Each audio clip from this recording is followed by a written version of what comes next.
I just felt like I was so addicted to this kind of false version of my life that it was just taking over. And the thing that really upset me is the press ran with that. They were saying, oh look, he's not the perfect happy-go-lucky kid you think he is. He's having a nervous breakdown in New York. If I was having a mental breakdown, that's not for you to report on. They took the story in the wrong direction and they kind of painted people looking for help in the wrong light. The best-selling author and host. The #1 health and wellness podcast. On Purpose with Jay Shetty.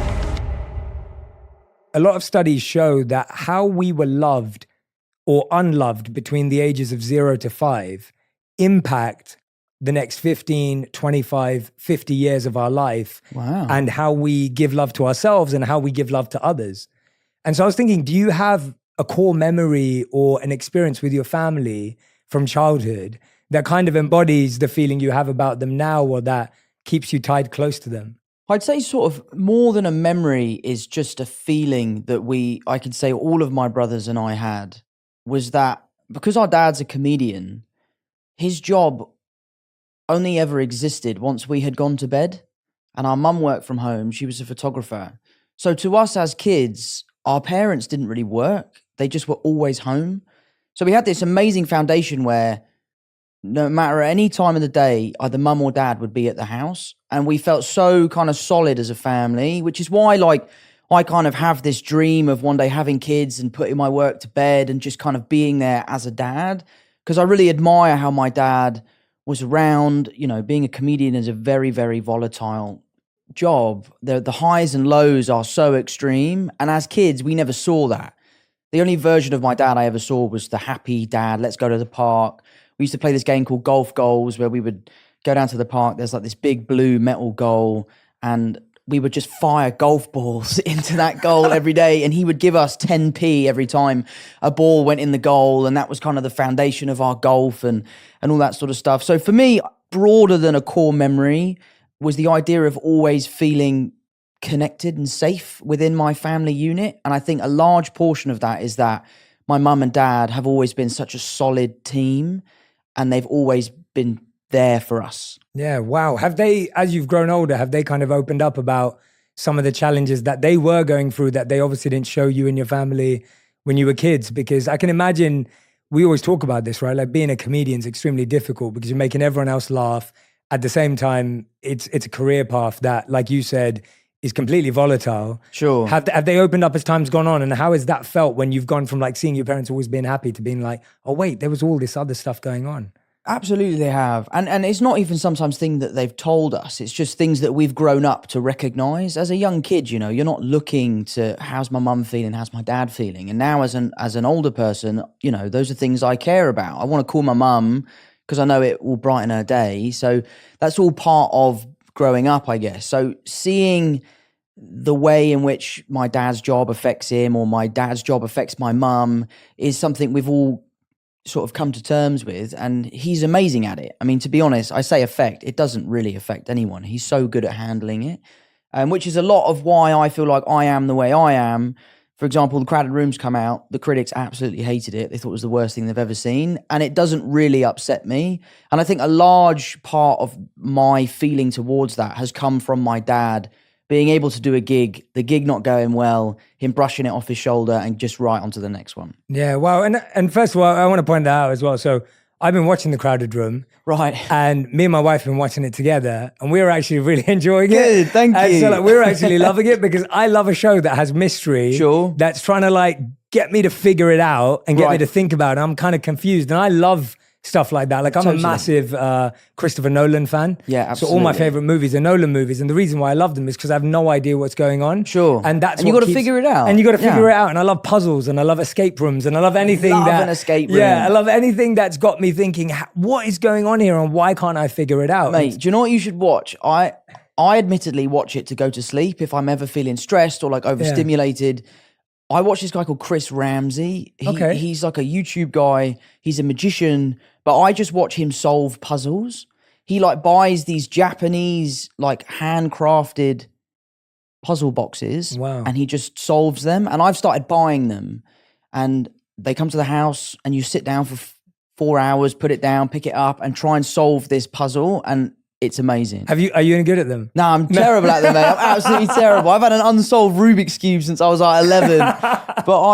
But yeah, so I watch his videos because there's just something about like the sound of the wood. I'm a carpenter, so I love like craftsmanship and that sort of stuff. So I love the way that these pieces are put together. So watching him solve the puzzles, I find so relaxing. Yeah. I think for so many of us, getting bad reviews, perceptions, people talking about us, whatever that may be, whatever scale we live at, can actually affect us. Sure. And you saying that actually seeing your dad, seeing him shrug it off and seeing him move on actually really helped him. Do you think that you've been able to create a bit more of a skill around that now, or is it something that happens naturally for you? Because I'm guessing that there's a lot of people who are listening and watching going, Tom, that's pretty amazing that you can do that at your scale and your level. But, I'm still affected by that. Or I really struggle when my mate says something. Like, I know the number one thing I hear is like, most people don't chase their dreams because they're scared of what their mates will say, let alone what the world will say. Yeah, like I had this I was flying back last night, as I was telling you. So I was on a plane from DC to London last night. And the air hostess, she was wonderful. Her name was Jeanette. She said to me, she was like, Jay, I really want to start a YouTube channel, but you just got to block out what your friends are going to say, right? And she was just worried about it. So that it's a very real thing. So I guess, have you kind of figured out a little formula for it? Or is it just natural because you saw your dad and it's become easier that way? I think it's a little bit of both, really. I think it's something you definitely get better at. I'm really lucky that I have an incredibly strong group of friends. Like one of my best mates just called me up earlier to say he'd seen the 5th episode, and he's like, I know what happens in the show and I'm still loving it. The people I'm watching it with have no idea what's going on, but they can't wait for the next one. Yeah. So, I really, really hold high the opinions of people that I really care about. I'm also really lucky to have an amazing group of fans who are so supportive. They are diehard. They are there day one. And that makes me feel really good. But I do think a lot of my lessons in life have come from my dad and the ways that he can deal with things that he hasn't done very well in the past, that he's passed on to me. And I live by this really, I don't actually know if Christian Bale did say this, but I think love he Christian did. Bale, so I love Christian we'll Bale. Say he said it. Yeah, love Christian we'll Bale. say he said it, yeah. But I think the quote is, if you have a problem with me, text me. And if you don't have my number, you don't know me well enough to have a problem with me. That is so good. And I think that is such a great piece of advice, because as a celebrity, you live on this stage, you live out there, you kind of give out a version of yourself that you want people to see. Mm-hmm. And that can be the version of yourself that they can have a problem with or they can love. And there is I feel like I'm quite authentic in my public persona, but I just try to really care about what my family thinks, what my friends think, what the people in my local community think. I live in Kingston. I know everyone that lives there. I can't walk 5 feet without bumping into one of my mum's friends. So it's something I've been working on.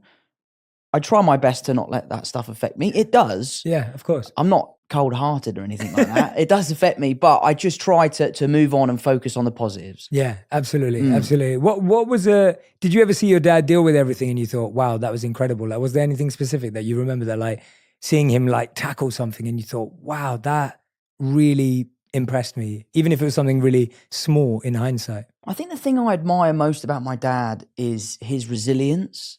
He's someone who has had an incredibly successful career in his earlier life.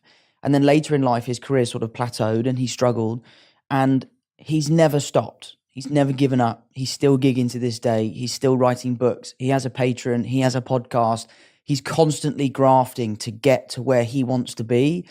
And I think being a young kid and seeing your dad continually working as hard as he can to kind of put his best foot forward, for me, has been a huge drive for my work ethic. I'll give it 100% or I'll give it nothing. And I think a lot of that has come from my dad and seeing him deal with that. The funny thing about my dad is you talk about doing a bad gig. I must have seen him 20 times. I've never seen him do a bad gig. He always seems to absolutely rip it. But maybe that's just because we're in the audience. But no, I owe a lot to my dad, and a lot of the teachings are things he's told me and things I've just witnessed him do. Yeah.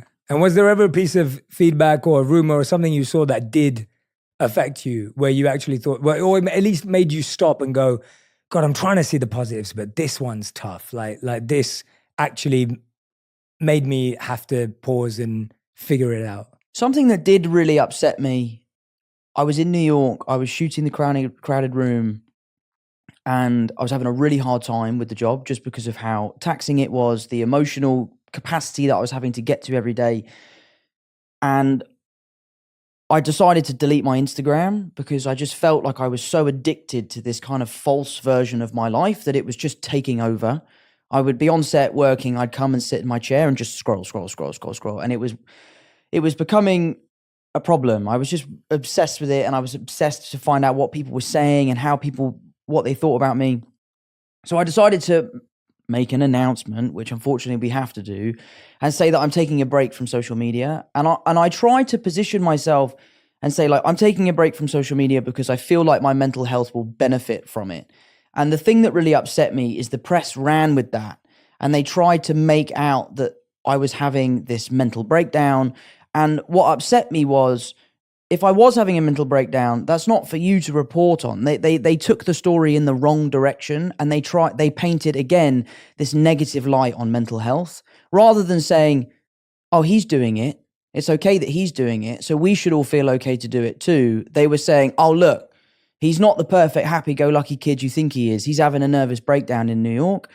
And I think that was a really unfair line of journalism, let's say, because I just think it again kind of painted people looking for help in the wrong light, if you know what I mean. Yeah, absolutely. It almost sounds like you were actually preemptively going, I'm doing this so that I don't go in that direction. Totally. And so, at least I'm not trying to put words in your mouth, but it's absolutely. Like, it's almost like I'm proactively seeing that I could end up in a position where I might have a breakdown. I don't want to be in that position. And so I'm responsibly saying, guys, I'm taking a break in order to protect myself. 100%. Yeah, which makes a lot of sense and actually is quite admirable again. Totally. Yeah. And that's kind of what the message of the show is about. Like the message of our show is that asking for help should be something that we celebrate. Yeah. If you're struggling, if you need help, if you feel bad and you wake up and you go to a friend, a therapist, a teacher, an employee or a colleague and say, I'm really struggling, I need some help. That should be something that we give you a pat on the back. Like, I would love to help you. I'm delighted that you asked me. And that, for me, that announcement was kind of my olive branch, and the press ran with it how they ran with it. But to be fair, it kind of gave me a great drive to finish The Crowded Room in the way that we did.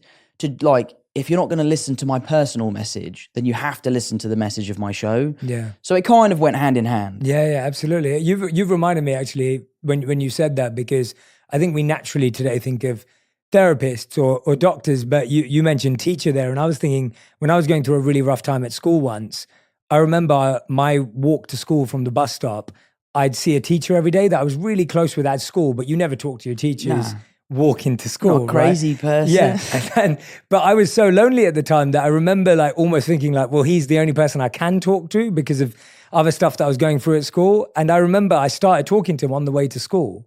His name's Mr. Buckeridge. He knows I go on about him everywhere, and he avoids it because everyone's always like, "Oh, Jay's been talking about you. Yeah, Jay's been talking about you."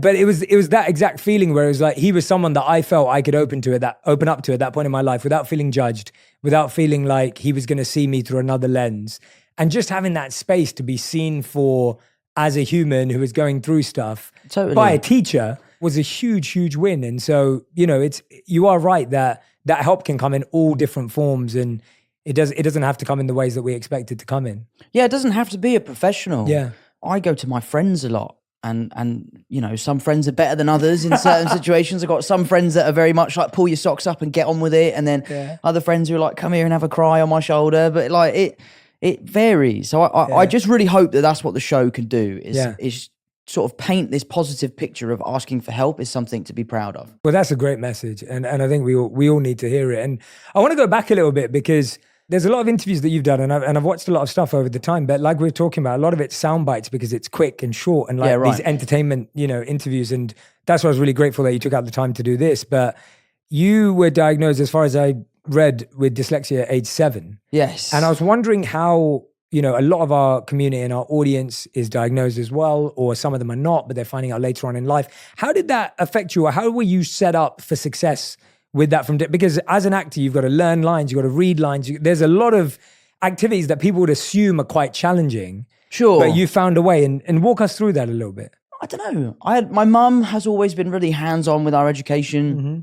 She, really wanted us to just do our best. Our dad always said, like, look, I don't care what grades you get. As long as you try your best, and that's all that we can ask for. Mm-hmm. But yeah, my dyslexia, it's really just my spelling. I mean, honestly. It's just that, yeah. Those sort of games that you play at Christmas. Have you ever played the one where you have to write down the answers? It's such a good game. Is it Boulder Dash? I don't know Boulder Dash. Is it... It's basically a game where someone will read out a scenario or ask a question, and then you have to answer the question to the best of your ability, but you can also bluff and lie. Oh, I've never played this game. And if you write somewhat a believing answer and people vote for your answer, you win. Oh, cool. Okay, I've never played it. Which is great. Yeah. But when I play it, everyone's like, what does that say? That is definitely not spelt right. Good. But yeah, so my spelling was really the biggest hurdle. Yeah. I worked really hard at school. I didn't do particularly well, but again, my parents said, as long as you try your best, then that's all we can ask for. Yeah. And acting you started early too, age 9, right? Like that was something that you started pursuing really early on in life. And I feel, was that something that you were always sure about? There's that famous viral TikTok that always goes around of you, I don't know how old you were, being asked, what superhero would you play when you're older? And you say, oh, maybe Spider-Man, right? And it's like, and I wonder like how much of your acting career do you feel like you've manifested, or there was a vision or a focus, or is it more just like, this was naturally what you were into and it grew? Where did that come from? I do believe in manifesting, actually. I really do. I think what's interesting about my career is this was never something I wanted. I just was a young kid. I loved dancing. My mum would take me to a dance class every Saturday. And I got spotted through that dance class to audition for a show on the West End. I ended up doing the show. I loved it. Billy Elliot. It was a time of my life. It was such a cool experience. Just by complete fluke, an agent came to see the show the night that I was on. She signed me. She sent me to an audition for a film. I was lucky enough to get the part.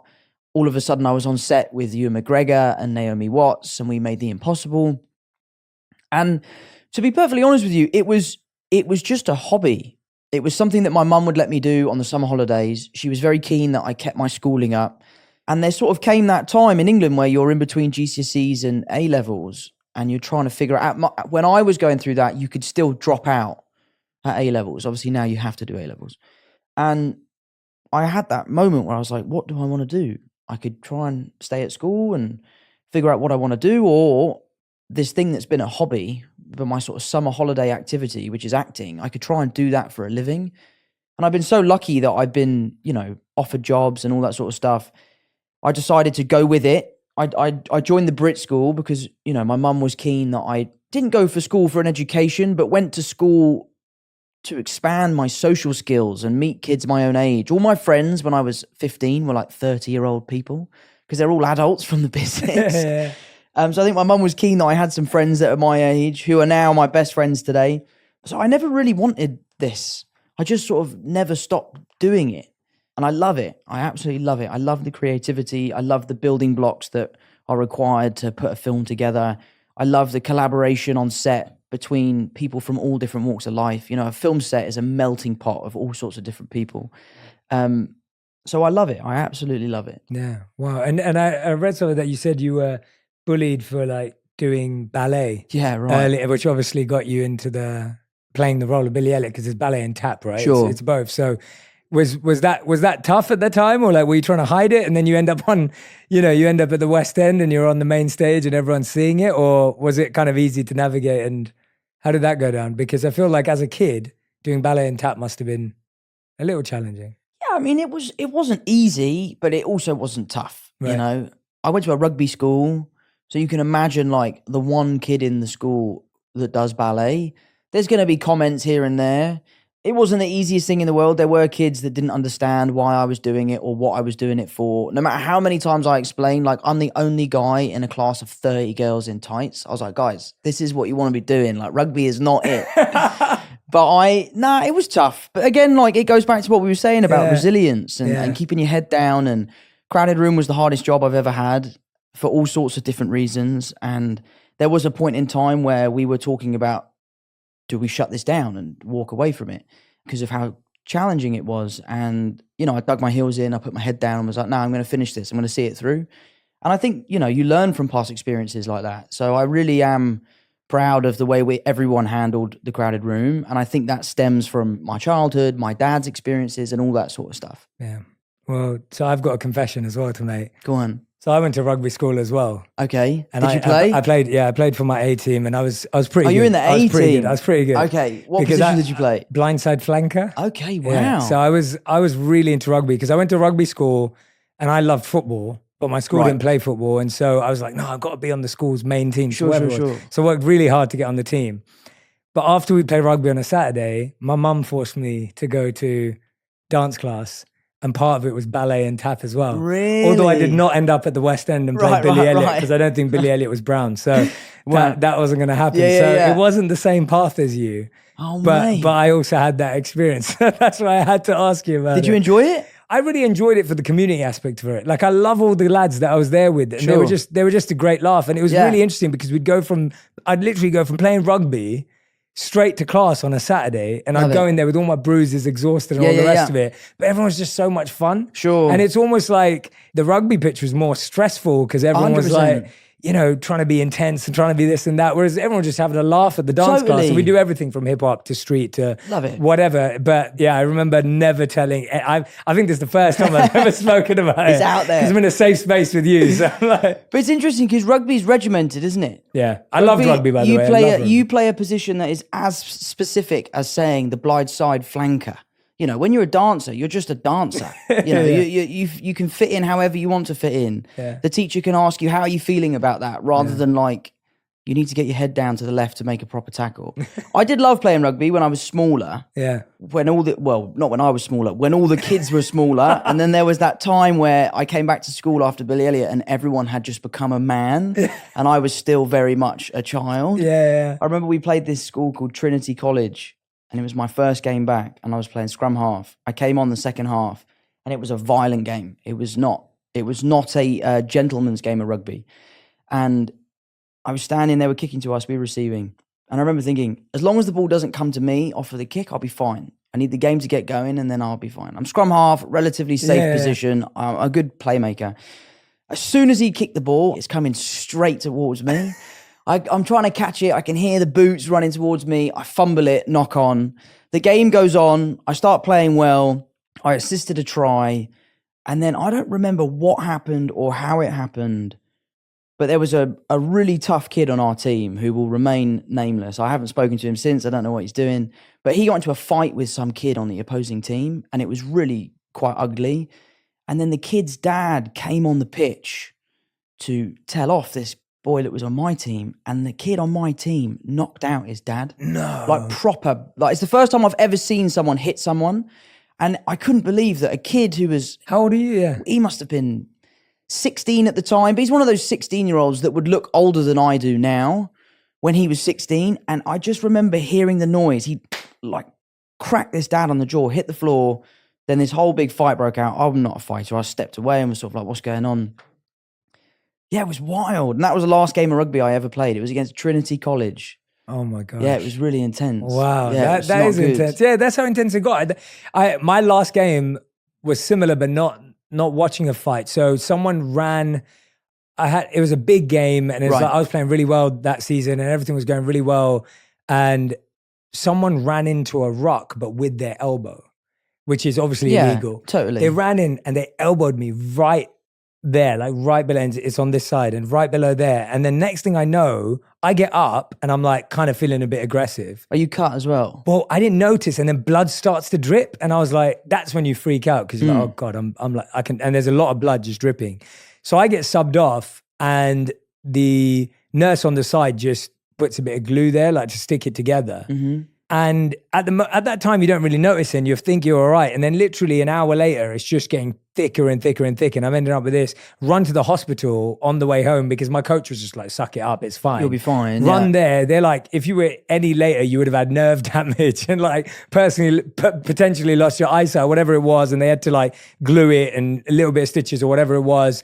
And for the rest of the month, I walked around with my, like, you know, eye literally hanging over, and I looked like I'd got into like the worst fight. Like I walked into a store and everyone would kind of back off and stuff, and it was just really uncomfortable. That was my last game of rugby. That's why I just remembered that. But yeah, it was intense, but it was great. Like you said, it was great regimented, disciplined training. I loved training with my mates. I loved playing. I loved, as a young man as well, like having a outlet to release the energy that I had. Totally. I felt was good in obviously in a way that wasn't trying to hurt others. But that's what's so great about boxing. Yeah. It's like boxing is such a great release. You know, you see these young kids who are angry, who need to let something go, like go and punch a bag for an hour. Like that will calm you down. Yeah. I love how boxing is such a great thing for young people to release that sort of energy. Are you boxing? Do you box? I love boxing. Yeah. It's been a few years since I've done any sort of training. I used to go to this great gym in New York called Church Street Boxing. Mm-hmm. Used to love it there.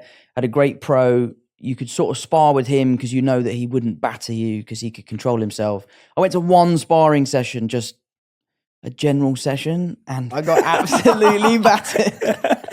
Yeah, it was tough, but I love it. I love the sport. I'm a little bit sad as to like how the sport is being run right now. Right.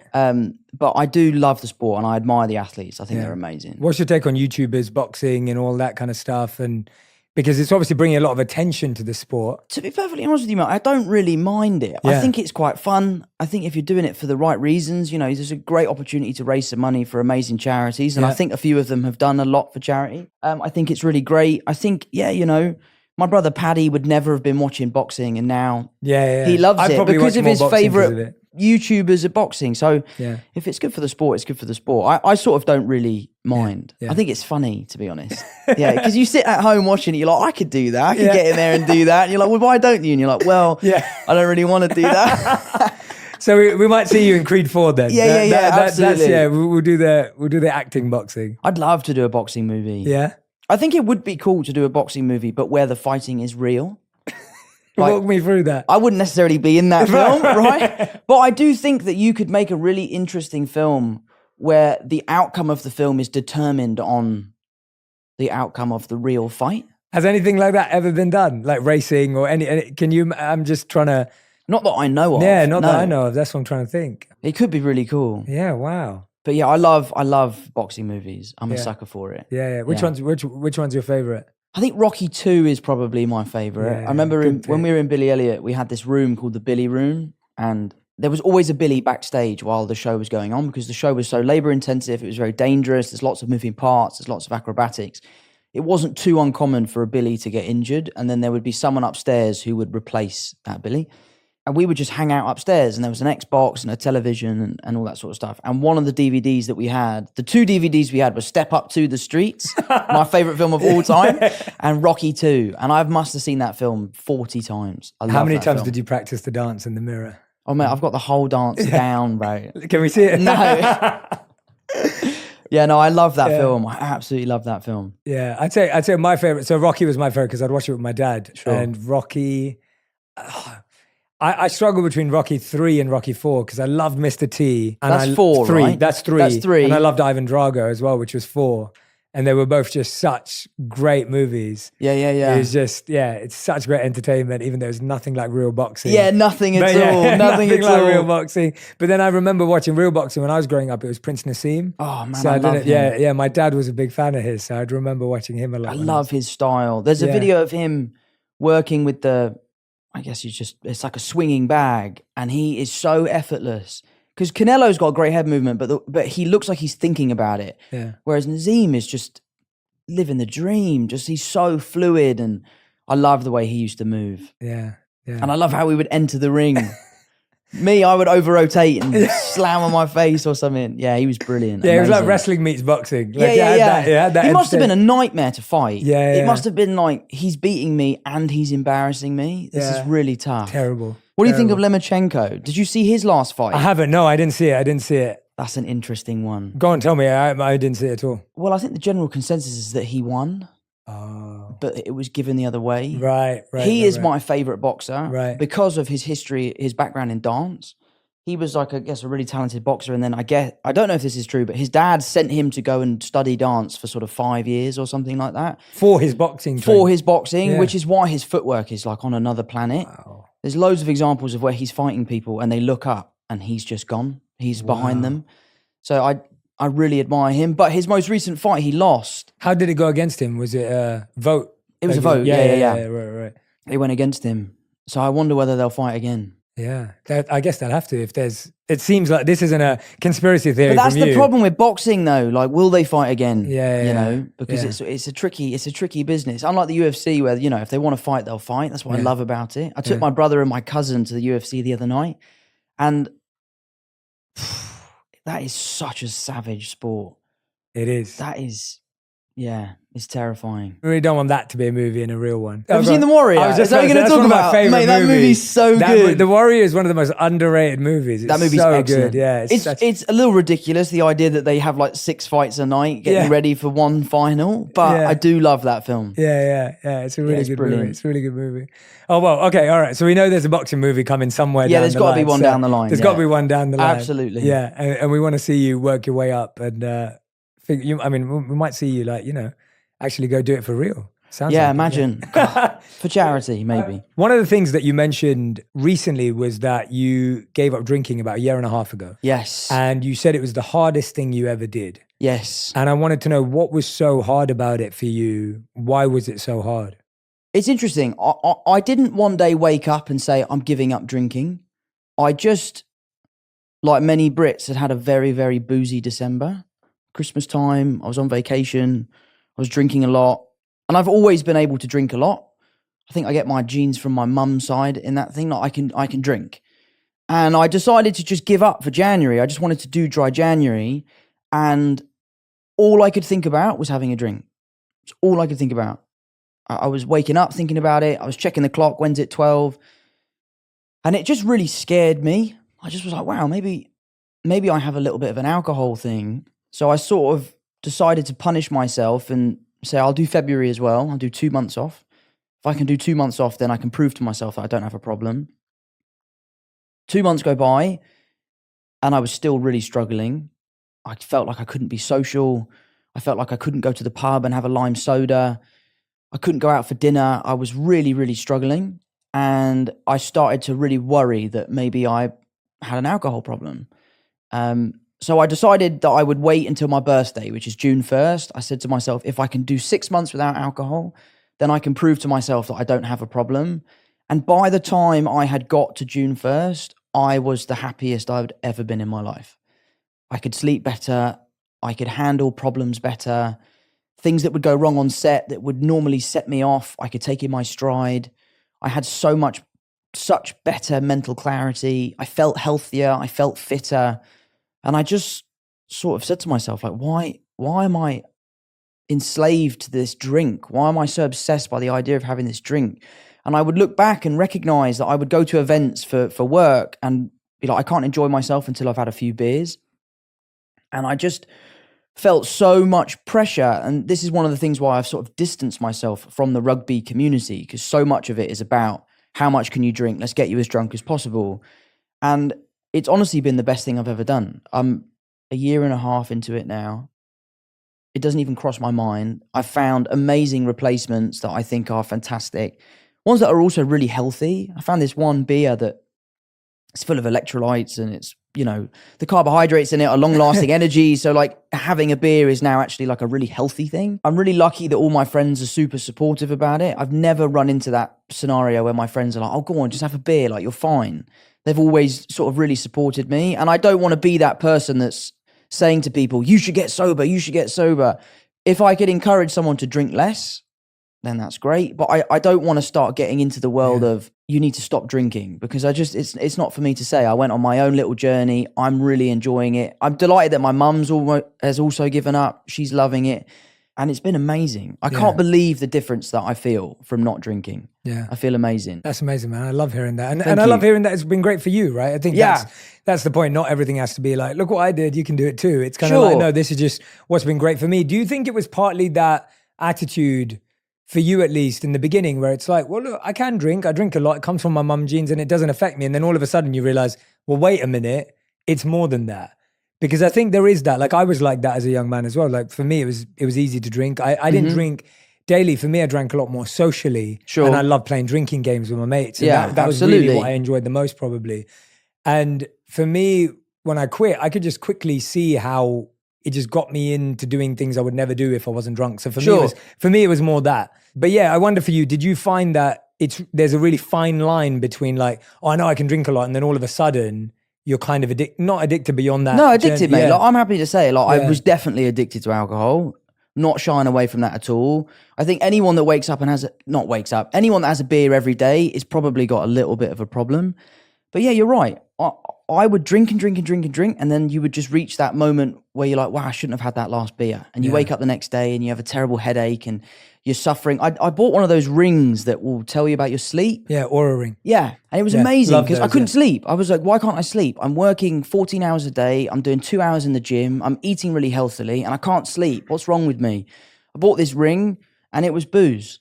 It was completely affecting my sleep. And since I've given it up, I can sleep anywhere, you know? It's also interesting as well, going on nights out and having a great time as the sober person, and then getting to that point in the night where people start, you know, spitting in your ear and everyone's like, I love you, man. I love you so much. And you're like, yeah, brilliant. I love you too. I'll see you tomorrow. I'm going to bed. Like, I love being that person now. Yeah. I love seeing my friends on the golf course at 8 a.m. in the morning, feeling fresh and ready to go. Yeah. And they're sort of crawling out their car. And so, yeah. So I'm over the moon to Yeah. be sober. I love it. Yeah. For anyone who is listening right now and is going, Tom, I love that for you. I want to do it too. Like they're listening going, I'm having too much every day. I can notice some of those things, but I'm just stuck. And it's hard because we know that addiction's that way. We know that this is heavy. It's not easy. But if someone is watching going, Tom, tell me, like, what did you do to even get started? How did you have that courage to say, I'm going to do January, I'm going to stick at it?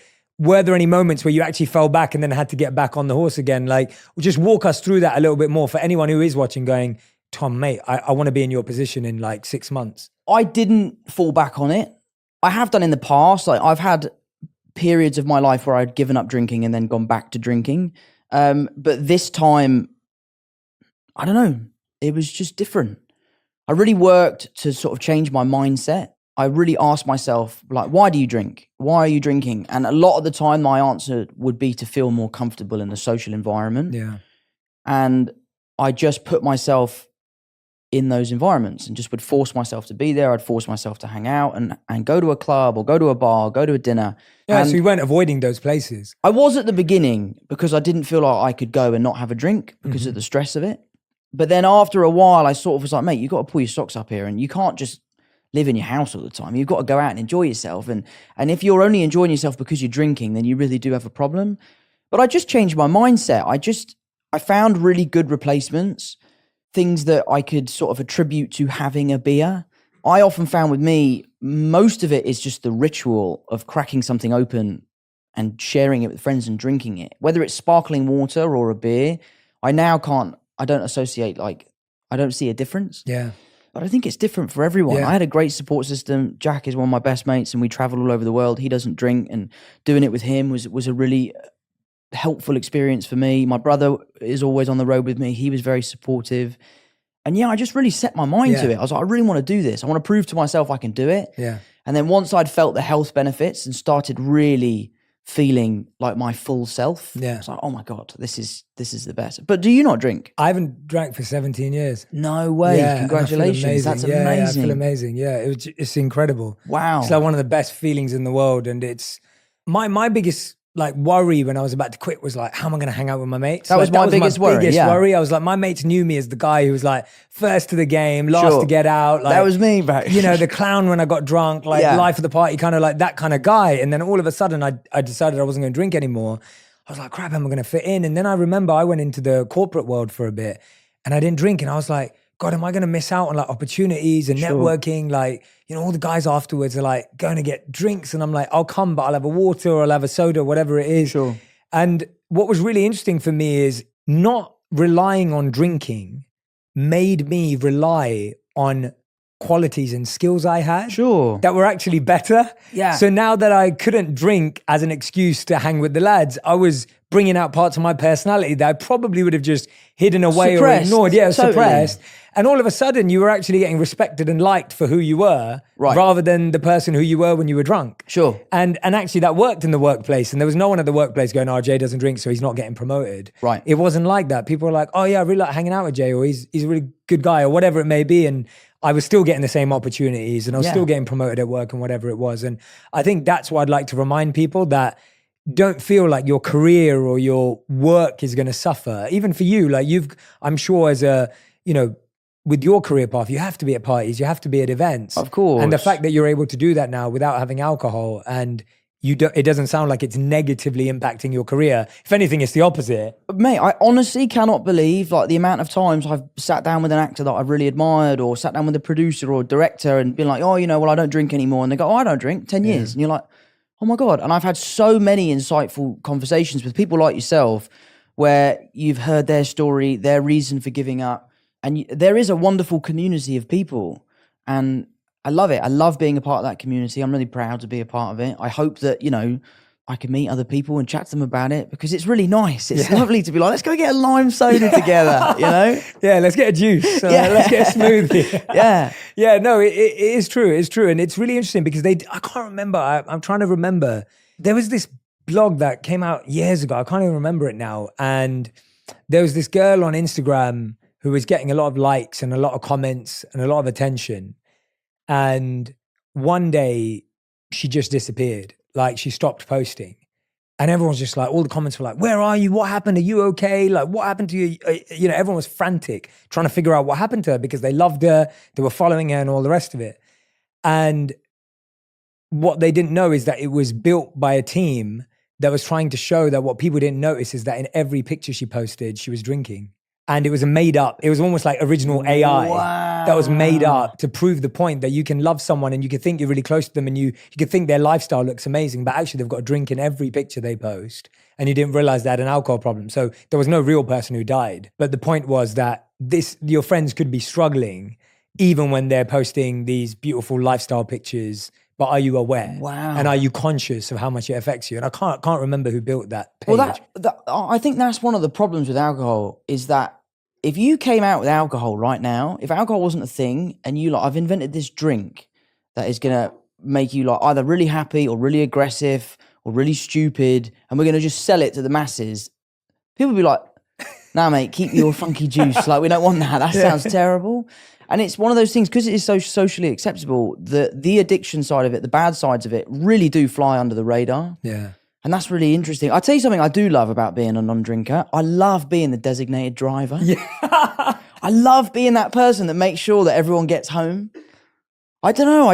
I like being a dependable person. I think I'm quite dependable. And I really like that thing. And I saw this crazy YouTube video once, this was years ago, of a guy that went to a bar, he got drunk and he drove home and he crashed his car.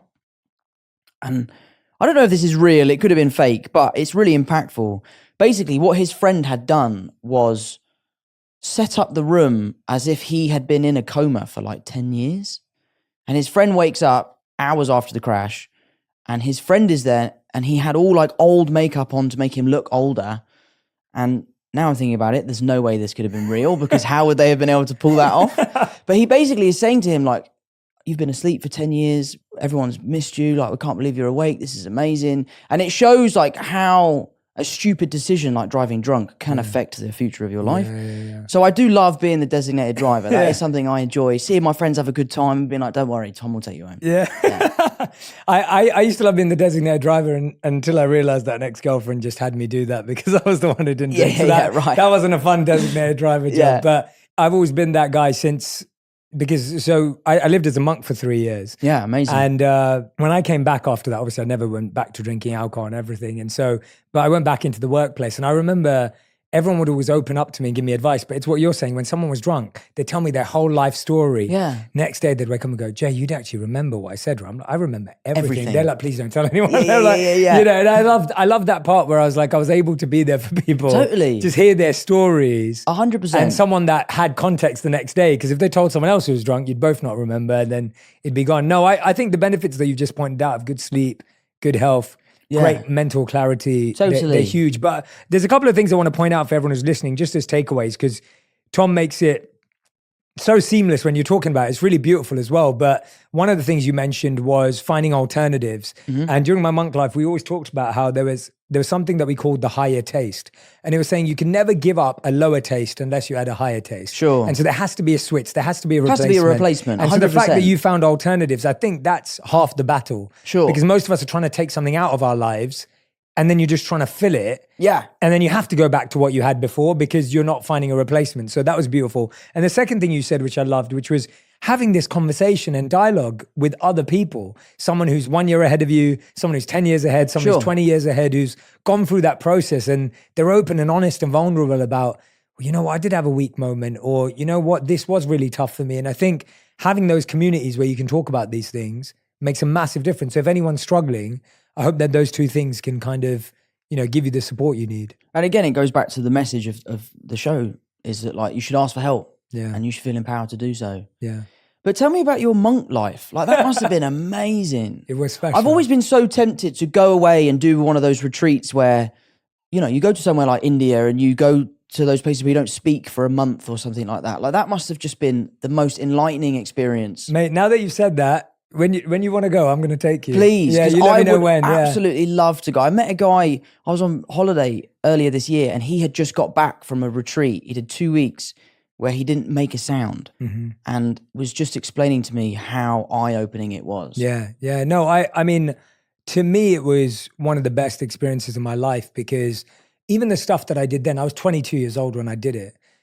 Even the stuff that I did then, I don't even know if I'd be able to do it anymore now, but there was such a like energy you had as a 22-year-old where it's just open to any experience and wanting to try it all out. Amazing. And I think for me, it was because, and it comes back to the people that have done things. When I was 18 was when I first met a monk. I never really knew what monks did or any of their practices, but I met a monk who I write about in my book who just blew my mind because he was the first person I met that I felt was at ease with himself. And when I was 18, I'd met people who were like rich and famous and, you know, beautiful and powerful and all this type of stuff. But I don't think I'd met anyone who was truly happy and content with themselves. Not happy like, oh, I'm so happy, life's amazing. Right. I mean more like happy with who At peace with who they were. Yeah, totally. And for some reason at 18, that kind of like was an arrow straight to my heart where I was like, that's real. Like I want that. And it's so hard to explain because everyone's like, well, how did you know that at 18? And I was like, I don't know. It must have been how powerful he was. It's kind of like you wake up when the sun's out and the light's out and you just wake up because you feel that energy. And I felt it through him. And then I went to university and I'd talk to him and I'd meet him in the summers and Christmases.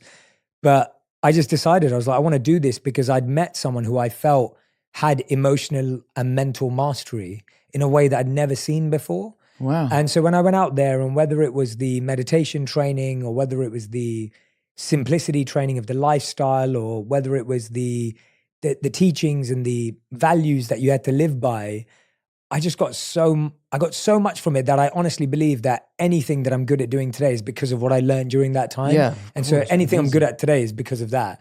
Do you think that you found what he had? Yeah, I believe so. And I would say that... Or has. He's still with us, he's still right? alive, Yeah, and I still see him every year. Amazing. And he still has it. It's like swag. Like it doesn't go away. Yeah. He still has it. And yeah, definitely. I got a glimpse into it. Obviously, he's been doing it for, nearly 30 years. And I only did it for 3. But you still get to a glimpse of it and you get an experience of it. So you know that it exists. Right. And I think that's half the battle too. Like even with your sobriety, it's like, you just need to know it exists. Totally. And then you're like, wow, there's this other side. 100%. And even though it's a challenge and even though I'm still trying to be more mindful every day and I'm still working on myself because it's... Of course. It's an endless, it's endless. Ongoing thing. Yeah, I know. And I take a lot of friends and people I know on retreats there because just a couple of years ago, I took someone that I love to one of the caves in Rishikesh. So one of the things I love about caves is that they're equally dark and silent. Yeah. So wow. it's almost like the first time, like we could be silent in this room and it would be silent, but the silence of a cave is just different. Different level, yeah. And so when you go in there, you can't see anything either. So you can't even see yourself. So you're so deep into the cave that there's no light from the mouth of the cave There's no light from the mouth of the cave. Oh, I don't know about that, mate. That would really stress me out. No, you hold hands. No, yeah. You don't hold hands. But it's one of those experiences that you actually get to experience real stillness and real silence and real disconnection from everything around you. And then you can actually listen to yourself. Yeah, it's interesting. Yeah. I would love to do something like that. Something that I find myself doing a lot is if I see a beautiful landscape or something, I will try and see if I can find an angle of it where there's nothing man-made in the view. Because you know what it's like? Like you see a beautiful hill or something and there's a telephone pole in the middle of it or a lamppost or something. So doing something like that where there is nothing but just Mother Nature and the silence and being with yourself. I'm obsessed with nature. It's like one of my biggest passions. I'm absolutely like, this new Our Planet show has just come out. One sitting, I've done the whole thing. So I would love to do something like that. So next time you go in, let me know. I'll come with you. Yeah, we'll figure it out. No, where's a place? I love nature too. I just took me and my wife just went to Bali. Oh, I love Bali. Yeah, and it was unbelievable. We went whitewater rafting and it almost felt like Jurassic Park. I was just waiting for a dinosaur head to pop out.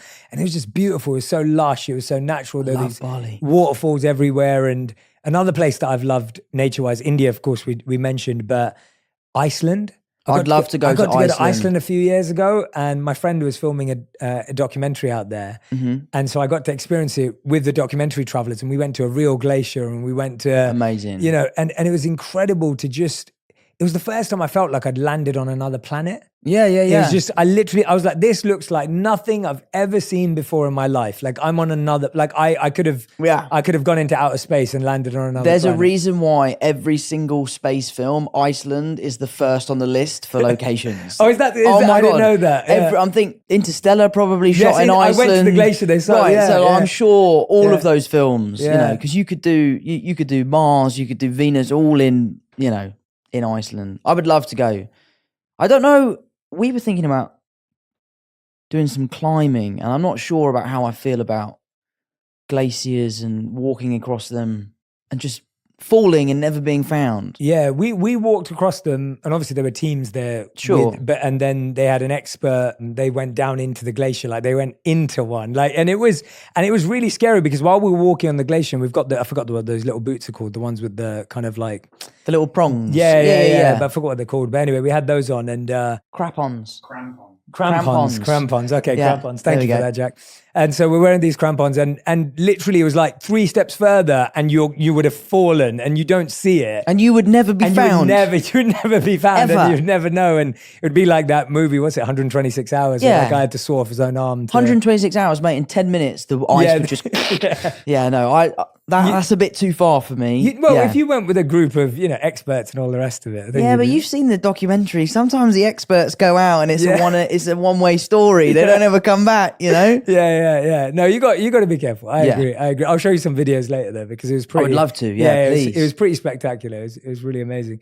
No, I love that with your journey with sobriety. And again, the other thing we were talking about this earlier, going back to it, was you decided to take a break from acting. Yeah. Because you were doing this role, it was really tough and challenging, and you were like, you need some time. And again, you were saying that was misconstrued. And I just, before we dive into why you needed to take a break and what was challenging about it, I just wanted to if you wanted to give context to that, and you don't have to, but if you wanted to clarify what you meant and what was going on there. It's only a break from acting because I'm an actor. Yeah. It's not like the acting itself. I just have been so lucky that in my life, I've been working so much. I just wanted to take a break. I just wanted to be in one place for a while. I wanted to be with my friends, be with my family, move into my house. So it wasn't necessarily, oh my God, I need to have a break from acting because it's too much. I just needed to have a break from traveling and working. And also, I've done so much of my growing up on the road. I needed to do a lot of growing up at home, paying my water bill, paying my council tax and sorting out my bins and all that sort of stuff that they don't teach you at school, which I think there should be a lesson. I think there should be a lesson at school that's called life, which is like laundry, basic cooking. Like, I didn't realize you have to pay for your water. I just thought that was a luxury of living in England. That the water comes out the sky and then it comes out your tap. I was so behind on my water bill, I didn't realize. I'm up to date now, don't worry. So yeah, I just wanted to take this break. And it's a shame, again, talking about the press and how they can spin things. It's a shame that this year off has come after this incredibly hard job and that they kind of ran with this idea that, yes, the show did break me and yes, it was difficult, but I could have gone back to work. I was always planning on taking this break after this job. So thank you for giving me the time to sort of clarify that. I am loving having time off, and going back to work is something that isn't really on my radar yet. I'm just loving being with my family and my friends and enjoying, you know, the fruits of my labor a little bit and traveling and seeing the world. Because, you know, we get to see the world for work, but it's different. Yeah. You know, going off of your own accord and seeing these places and meeting people is what I love. I'm very social, which is one of the things I found so difficult about giving up alcohol, is because I was like, that's my key to my social life. And then I realized, I was like, no, you're just actually naturally a really social person. The alcohol is just an additive to that. Yeah. So get rid of it. So yeah, so my year off has been amazing. I'm loving it. I'm 7 months into it now. I have a job to go to, but you know, obviously we're going through this writer's strike right now. Yeah. We're unsure as to where we are. I'm hoping that, you know, the writers can make a deal and will be looked after as they should be, because it'd be great to get back to work, but I'm in no rush. I'm really loving some time at home. Yeah, because how old are you now? 27. Yeah, and so if you've been working since you were 9, or at least you know, later on into your teens, I think I think people forget that. And I coach personally a lot of musicians and who go on tour a lot. Sure. And I just finished a 40-city world tour for my second book. And we did like 40 cities, maybe in like 75, 80 days, maybe. Like it was intense. And we went all over the world. So we did like 15. I've never done anything like that. Yeah, it was intense. Did 15 cities in the US and then 25 cities around the world. Wow. And so we did everywhere from Paris, Amsterdam, Berlin, Melbourne. We did 3 shows at the Sydney Opera House, Brisbane, did Singapore, did 5 shows in India, did Dubai. Wow. Like it was amazing. I had one of the best experiences of my life. At the same time, I was reflecting on my music clients who have to do 100, 150 shows. Mm-hmm. A lot of them pull out of doing their tours. A lot of them announce, kind of like you're saying, I took a break. Sure. A lot of them will announce and say, you know what, guys, I can't finish. I can't do it anymore. And it's really interesting because I messaged some of them straight away saying, I always could understand why you needed that. Sure. Now I actually have actual empathy for you. 100%. Because now I'm on the road and I can see how displacing it is. Sure. And I'm older and I have a certain set of skills that help me with that based on my monk life and all the rest of it. But I can imagine if you've been touring since you were 15 years old, which is what a lot of these artists have done. Yeah. You've, like you just said, you grow up on the road. Sure. And then all of a sudden you're like, well, who am I? And who are my friends? And what is my life? And now everyone that I pay is my friend. And that's the only friends I have. And like, you know, and so it's really interesting how when you get a little glimpse into someone's life. And then on the last show I had was in Barcelona. I love Barcelona. Yeah, it was amazing. And the night before my last show, Live Nation, who was doing my show there, they also do Coldplay's tour, and they were like, do you want to come to watch Coldplay? I was like, I'd love to watch Coldplay. So I went the night before to watch Coldplay. It was unbelievable. They did 4 sold out shows of 65,000 people each night in Barcelona.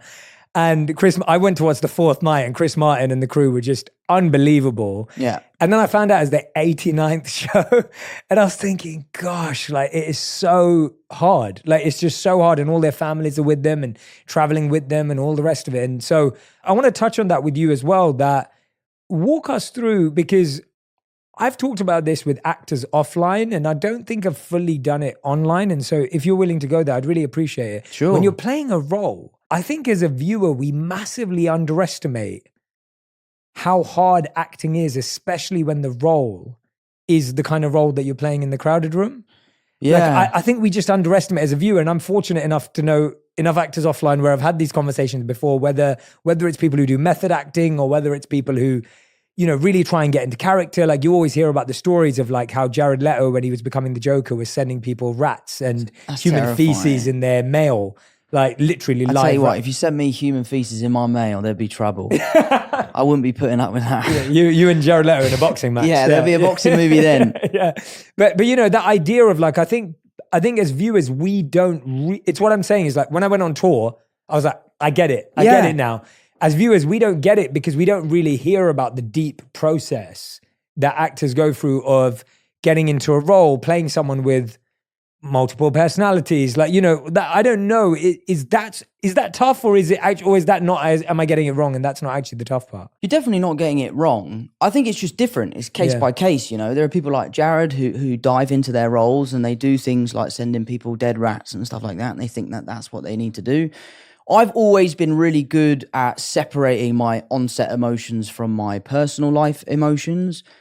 As a young kid, I used to really heavily rely on my personal emotions to get them to come across on screen. And I just found it really unhealthy. I just found that like the line between my life and my character's life would be blurred. And ultimately, at the end of the experience of making the film, I would be a very different person, but not because of my experiences as Tom, it would be because of my experiences as my character. So I decided very early on to find certain techniques and certain ways to get into those emotions from a sort of technical point of view. I never sit on set and think about my mum getting sick or never speaking to my brothers again or something like that. I never blur the lines with my personal life and my work life. I always leave work at work. There are jobs like The Crowded Room that are particularly taxing. Getting to those emotions on a daily basis is really difficult and really tiring. But, you know, it's probably somewhat like Coldplay on their 89th show. You just dig your heels in, you realize you've got a job to do. We're all wonderfully well paid. There are people that work far harder for far less. I recognize how lucky I am. So I'm like, if I need to cry today and tomorrow and the next 50 days in a row, I'll do so. Yes, it's difficult, but I think your question, I'm probably the worst person to ask that because I think I have like a really healthy outlook on how I achieve my emotions on set. Yeah. But I have worked with people that shut their bedroom door and just dive into the character and are pouring through the script every night and are in character all the time. And I admire them. I don't necessarily think it's the healthiest way to go about it. But yeah, I've always been really strict on myself to leave my work at work. Obviously, I come home and read the script and do all of my prep work, but I'm leaving the character at work because it's too much, especially when you're playing a character like Danny from The Crowded Room. Like, you can't bring that into your personal life. It's tough. Yeah. I mean, but I'm actually glad I asked it to you either way, because what I'm actually hearing is you did it early on and you saw it wasn't healthy. Sure. And so you actually found another way. Yeah. And it's really interesting because a lot of people may not have found another way, or that is their way and that is their method. Mm-hmm. And so it actually is interesting hearing it from your perspective, because you're actually saying, yeah, I could have gone down that road. Sure. But I could see the dangers with it. Right. And obviously it depends on the roles too. Sorry, you were going to say. No, it's my acting coach. Ben Perkins was my acting coach on my first film. And that film's really, really emotionally intense. And we started off by doing things like, can you imagine, you know, your mum passing, or can you imagine things like that? And I would cry instantly. Yeah. And he was the one that actually recognized at a point, this is too much for this young kid to kind of take. So he devised these exercises where him and I could kind of have these fake arguments where I was, as a 12-year-old, oh, maybe I was older than that, 13-year-old, could recognize that they were exercises, and I would allow the emotion to kind of come from these kind of acting techniques, let's call it. So it was actually Ben that was the one that switched my mindset. I can't take credit for that. Yeah. So you live in LA? Yeah. So I moved to LA 5 years ago. Yeah. And I moved to the States 7 years ago. So I was in New York for the first two. Whereabouts in New York were you? I was on 23rd Street near Flatiron. Okay, yeah. Nice. So yeah, it was good in Manhattan, and moved with my wife. We've been married for 7 years, together for 10. Fantastic. And it's just been really interesting, mate. It's like, did you ever end up moving? Did you ever live in LA or at all, or in the US at all, or have you always been in London? Sort of what we were talking about earlier. I've kind of lived all over the place. Yeah, I've lived in LA, I've lived in New York, I've lived in Atlanta, you know, I've lived in Cleveland, which was amazing. Oh, wow. Yeah. So I really like spending time in the States. Yeah. We just obviously Crowded Room, we did a year in New York. Yeah.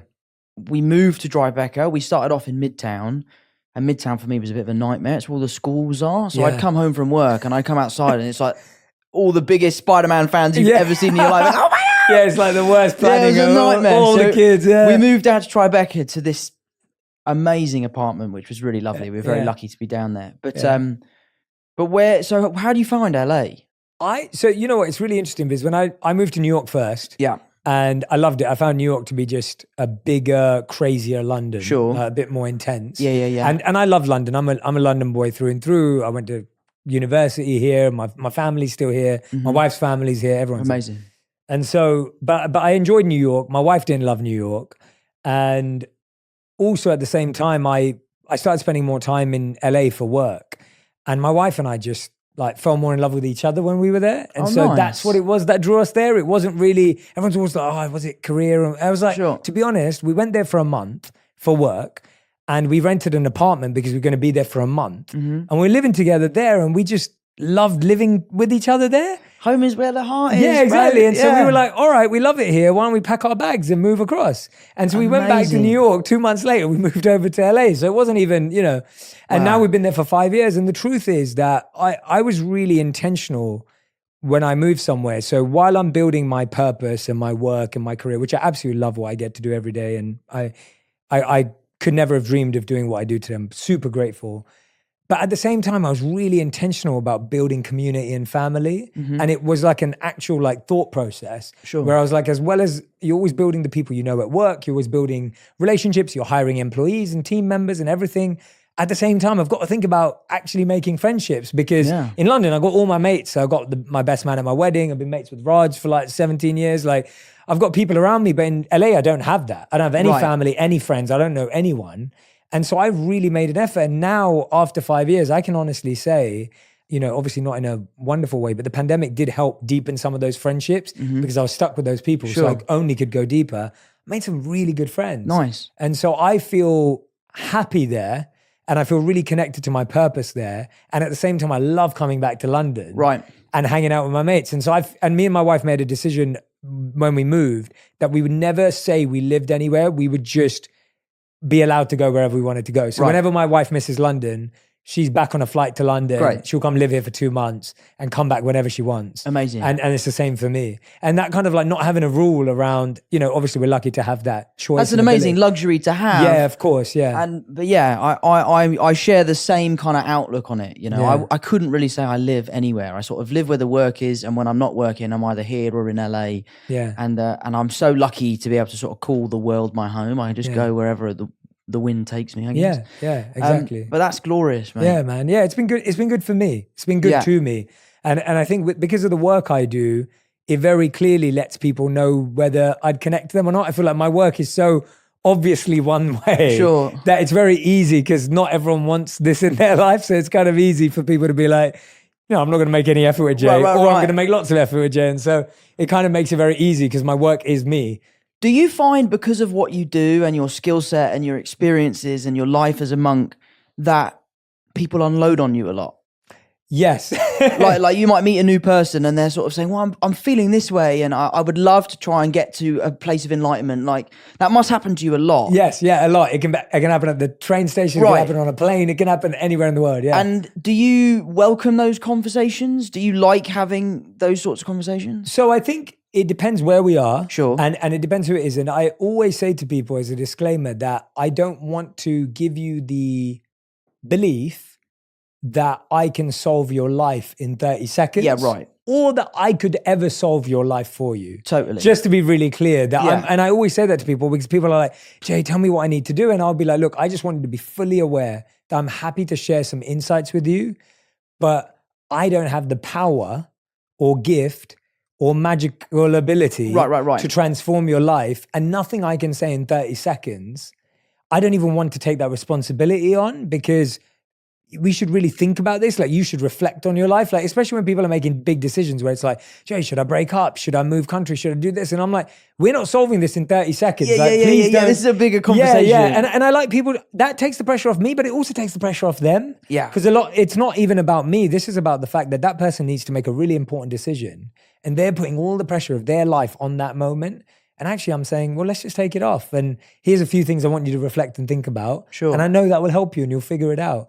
And so, yeah, I welcome them because I appreciate that I don't feel that I'm the one holding space. And I don't believe that I'm the one who has the power to hold space. I believe that the universe holds space. I believe that energetically that space is Totally, held for yeah. others. And I don't feel I'm this powerful human being who's the one that everything rests on Sure. and has the answer to everything. And I think Right. that's what allows me to be liberated from it. Yeah, where I'm nice. not like, I also don't put the pressure on myself going, God, I better say the most perfect thing to this. I better change this person's life. Yeah, and I can't. And I don't, and I think once upon a time, I probably did feel that way. Like Right. when you're immature and you're an amateur in your work, you almost feel like you have to have all the answers. Sure. And now I'm like, you know what, I don't, and it's fine. And actually people really appreciate it when you just chat to them and, Yeah. you know, and so, yeah. And again, you know, I'm always happy to listen to someone when I can. Obviously there's sometimes when I'm like rushing late for a plane or Yeah. I'm trying to get into a May car I? or whatever, Yeah. and I can't do it. Sure. But I always stop and say hello, give someone course. a hug and all Yeah, the of rest of course. it. Yeah. So I don't know if that answers your question, but No, absolutely it yeah, does. Yeah.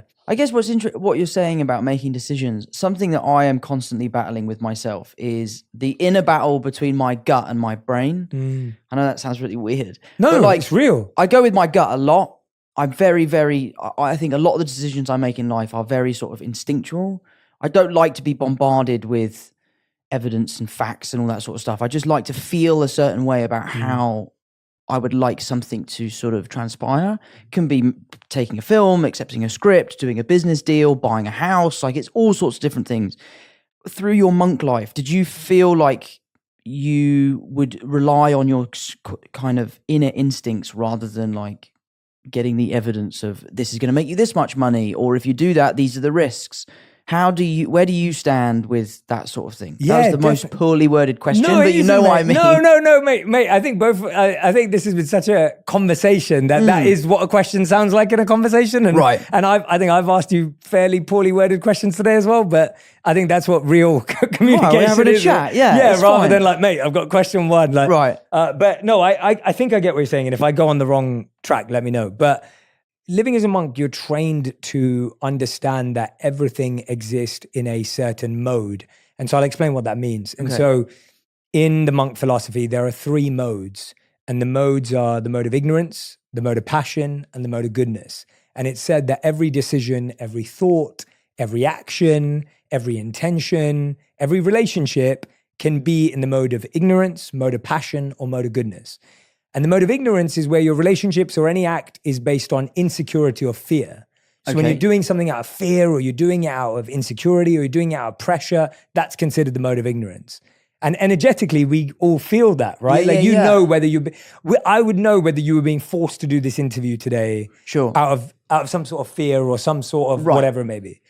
The mode of passion is where you're doing something because you want a certain result. You're doing it just for the reward. You're doing it just because it's going to get you what you want. It's going to get you to the goal. Okay. And so that's considered the mode of passion. And again, energetically, you can tell that when someone has an agenda or someone wants something out of you. I've come here to get my point across on something, or right. Totally. And then finally, the mode of goodness is the energy of like, I feel really at peace. I feel really at ease. This feels aligned with my values, and therefore it feels like the right decision. And so we were trained to sense energetically whether things felt like the mode of ignorance, mode of passion, or mode of goodness, which was a really helpful framework, because sometimes things were really hard to just sense without knowing where it sat in terms of a characteristic. That's so interesting. And so that was really, really helpful at the time. And so I find that I'm the same as you, where I make decisions energetically. Yeah. But I think having moved into the real world again, I felt that I had to start getting used to understanding other elements. Kind of what you mentioned earlier, which I loved, which was like, I wish they had a class on life at school, because it's like you haven't paid your bill, and you know, there's football players not paying their taxes or whatever it may be, and like that may be for different reasons. But anyway, you get the point. That there's some things that you just don't know. And so what I've started to do, and I've said this a few times, and that's why it's a little formula that I use. When I sit down with someone, whether it's business, whether it's relationships, whether it's work, even whether it's this, the first thing is always energy. That's my first gate that I want to get through. And if I don't feel energetically aligned with someone, then already there's no future here. Like, it's not going anywhere. Really? Wow. And then the next thing I look at is strategically, if it's business, so if it's personal, it's only energy. But if it's business, I look at, well, I like this person energetically. Do I think they're strategically aligned with where this has to go? Like, do I think they can actually implement this? Do I believe? Because a lot of people have great energy, but Sure, then sure. they don't know how to implement anything. Yeah. And then finally, I look at, well, does the money align? Does the monetary value align with the energy and strategy? Sure. That's been my business version of what I learned as a monk. So what you're saying then, that is a combination of both. Correct. Allowing like your gut, your energy to kind of allow yourself to pursue further the opportunity. Yeah. And then you take a sort of mental look at it to be like, I'm accepting the opportunity from an emotional point of view. Now I need to see if it makes sort of logical sense. Correct. And if it doesn't, then we're going to stop there again. Right. Yeah, exactly. So I've found that more useful for me because I found that energetically, I can get excited about a lot of stuff. Yeah. I'm the same. Yeah. Like, and I'm that kind of person. And again, I never want to block that. Sure. At the same time, I think we have to become more selective with our opportunities and know when to say no and know how to manage stuff. And that's at least helped me. Sure. So again, I'm not saying anyone has to live like that. I'm just, that's what it's interesting. Yeah. It's really interesting. I am very much like go off my gut. Yeah. I tell you what, my mum is an unbelievable judge of character. Wow. And I think she might have, without knowing what you're talking about, where she can pick up on people's energies. Yeah. Because we could meet a new person as a family. We've met this new person. 3 of us could love this new person and another 3 could not like this new person. And my mum will be like, no, don't like that person. And then within 6 months, all of us are like, do you remember that person that we were really good friends with for a little bit? She's really got a keen eye for people that we would get along with. Yeah, she's that's amazing like that. Mums are like that. Now that you say that, all my mates who let me down when I was a teenager, I bet your mum could have pointed it out. Yeah, absolutely. Every time. And I was like, Mum, no, they're my best friend. I'm never going to leave them. They're like a brother to me. Yeah. And then like 7 months later, the person stabbed you in the back. And then you're like, oh, Mum, like, you know. But the good thing about mums is they wouldn't judge you for it. Yeah, they don't. They're like, look, I told you, but you had to make your own mistakes. Exactly. But it's interesting that you've been able to hold on to that, and I love that. Do you feel like, you were asking me about moving to LA, and I think, what have you felt, and there's a part of you that's obviously wanting to be back in Kingston, be back to who you are. Have you felt that there's been parts of yourself that have been challenged? I don't feel sitting with you today that, you know, I don't know you before, I don't know you after, I've only met you today, so I can't judge who you are or what you enjoy. All I can say is that when I'm sitting with you today, I feel like I'm sitting with an authentic individual and your energy comes across very easily. Thank you. Do you feel like you've had to hold on to that at times with opportunities, challenges, the industry, or is that all stuff that we kind of make up in our heads and it's actually just be yourself and you're fine? I really don't know the answer to that question. I've definitely walked away from a lot. And I think had I not walked away from certain situations, let's just put it at that, I would be a very different person today. I've been really good at keeping in touch with my friends, keeping my family close, listening to the lessons, not getting caught up in the Hollywood hype. Like, I really am a massive fan of making movies, but I really do not like Hollywood. It is not for me. The business really scares me. I understand that I'm a part of that business and I enjoy my kind of interactions with it. But that said, I am always looking for ways to kind of remove myself from it, to kind of just live as normal a life as possible.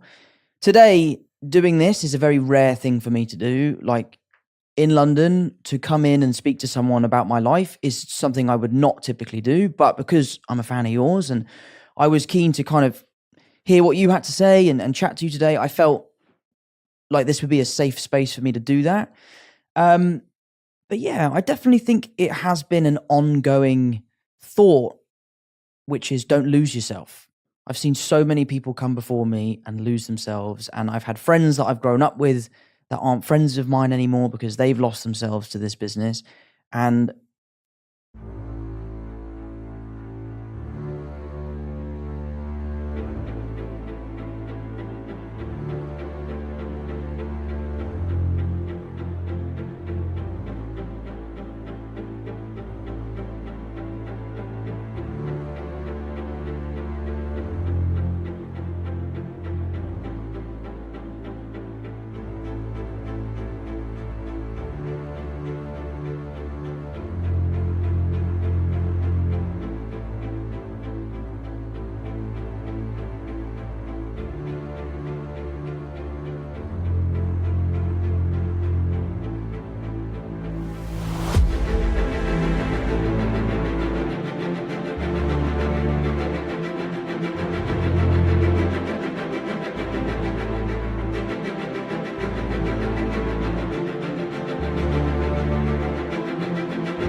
I just am really, really keen to focus on what makes me happy, which is my family, it's my friends, it's my carpentry, my golf, the charity that my mum runs. Like, that is the stuff that makes me really happy, and that's the stuff that I should protect. My relationship is the thing that I keep most sacred. I don't talk about it. I try my best to keep it as private as possible. We both feel very strongly that that is the healthiest way for us to move on as a couple. So I do try to keep as removed from it as possible. Like, you'll never see me at an award show that I don't have to be at. I'm never going to a red carpet event that I'm not in the film of, I don't want the attention when I don't need it. I love the spotlight. I love the pressure that comes with it. Just watched that tennis documentary, Breaking Point. I haven't seen it yet. You got to see it. It's amazing. I never realized how brutal tennis was. I've always been a huge tennis lover. I am now absolutely in awe of what those athletes go through. But there's a quote from Billie Jean King that's on the stand at her stadium in New York that says, "Pressure is a privilege." And that is so true. Like, oh my God, feeling pressure on a daily basis in the capacity that we feel is such a privilege. I love feeling pressure. I feel like I thrive under pressure. The best golf I've ever played in my life is when there are cameras around and people are watching. I just think that that is a real amazing thing to be able to experience. So I enjoy it while I can. And then when it becomes a bit much, I kind of become a bit of a recluse and I disappear. I come back to Kingston. I play golf. I play tennis. I hang out with my friends and my family, do the pub quiz and all that sort of stuff. Yeah. So it is something I actively try to do. As I get older, it only gets easier. Yeah, you yeah, know? absolutely. Yeah, and I can relate to that, where in my small way, or in my world, where a lot of my friends think like I'm in LA, like always at events, always at parties. I'm not. I'm like in bed by 9:30 p.m. Right.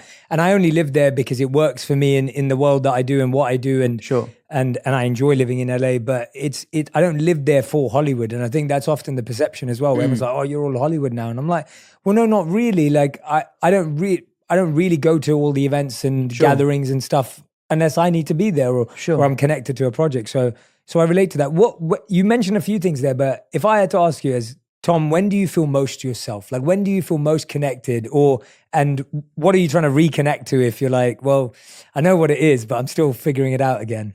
I think when I feel most myself is to do with my relationships. I'm going to leave that and not talk about that. Absolutely. But I think the other thing, and this is such a stupid thing, but it's when I'm playing good golf. Like, there's something about how golf is the most humbling sport in the world. It doesn't matter who you are. It doesn't matter how much money you've got, how successful you are.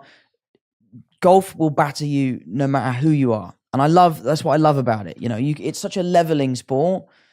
I love going to a golf course and meeting new people that I've never played with before, playing around a golf. I struggle when I don't play badly. Like, I've got a bit of a temper, and like, you're supposed to have 14 clubs in your bag. I currently have 9, and you can probably guess why. But I just love being outside. I've always been an outdoorsy person. I love being on the golf course. I love my mates. They all love playing golf. There's just something about the challenge of shooting lower than your lowest score that really kind of takes my mind off of the work.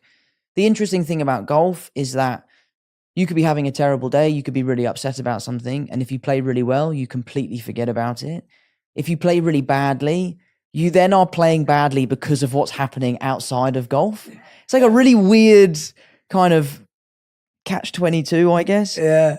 But I love it. I think when I'm playing good golf is when I feel most like myself. Yeah. Wow. That's a unique answer, but I get it. Yeah, it's weird. Yeah. I've only ever played golf like twice in my life. Right. And I totally get the point of how humbling it is horrendous. No matter how quickly you pick up other things in life, golf is not one of those things that you pick up that easily. Oh, mate, you can sign the biggest deal of your life and go out to play golf to celebrate, and it will ruin your day. Like, absolutely ruin your day. Don't go out to play golf to celebrate. No, ever. never go out to celebrate. No, crazy. No. Do you still play any sport? I love playing football when I'm back here. Okay, so that's nice. one of the things. My mates know that when I'm back in London, we're going to play a game Where of do you football. play? Well, we will just play on like a 7-a-side pitch or a 5-a-side pitch, like close to northwest London, which is where most of my mates are. So like Stanmore, Edgware, Watford, that's like where all my main mates are. And so we'll just go rent a pitch, kick a ball about. I'm not any good anymore, Sure, but I still well, got the full kit and the Yeah, socks. yeah, and, love all it. that kind I of always stuff. look dressed to Yeah, impress, yeah, bro. yeah. I've actually got Neymar's kit, like from him. Oh, wow. So you best believe I'll show up to five-a-side in his full kit. I love it. I love it. Is it signed by him too? Nah, it's not signed by him. No, that's no, just no. yeah, that's just his kit. We went on a lads' holiday to Portugal recently to play golf, and at the resort we were staying at, the people were so nice. They said, let's have an England versus Portugal football match. There was like, I think there was 8 of us, and there was a bunch of Brits that were working at the resort, so they kind of joined our team, and we literally did England versus Portugal. It's a full-size pitch. We did 60 minutes, 30 minutes each way. I'm fit. I train every day. I absolutely love my fitness. I really, really I'm into it. By the end, I could not make 5 paces without my legs cramping up. They are so fit, these football players. It's unbelievable. And we won. And it's so funny how the first 10 minutes of the game was really friendly, like soft fouls, sorry, mate, like your free kick. And by the end, it was savage. It was really intense. Wow. At least you won though. We won. I got an assist. Okay. It was actually a glorious assist as well, actually. I pinged the ball over the top. My brother made a run and it bounced and he managed to get his foot to it and he chipped the keeper and scored. Wow. It was... But there's no footage. There's no footage. No proof. No proof. Yeah, no proof. I sometimes think when the whole no proof thing, like we had the craziest experience of my life the other day. I'll tell you about it. Because our lives are so crazy, like why would I lie? But the other day, we went swimming with killer whales in Mexico. I said the other day, it was last year. And it was one of the most humbling experiences of my life. There's no proof of it. There's no evidence because it was so off the cuff. We weren't planning on doing it. So most people I tell are like, you definitely didn't do that. But we were in Mexico and we were on a boat and we just so happened to see this pod of orca. Jack, my security guard, thought it'd be a good idea to jump in.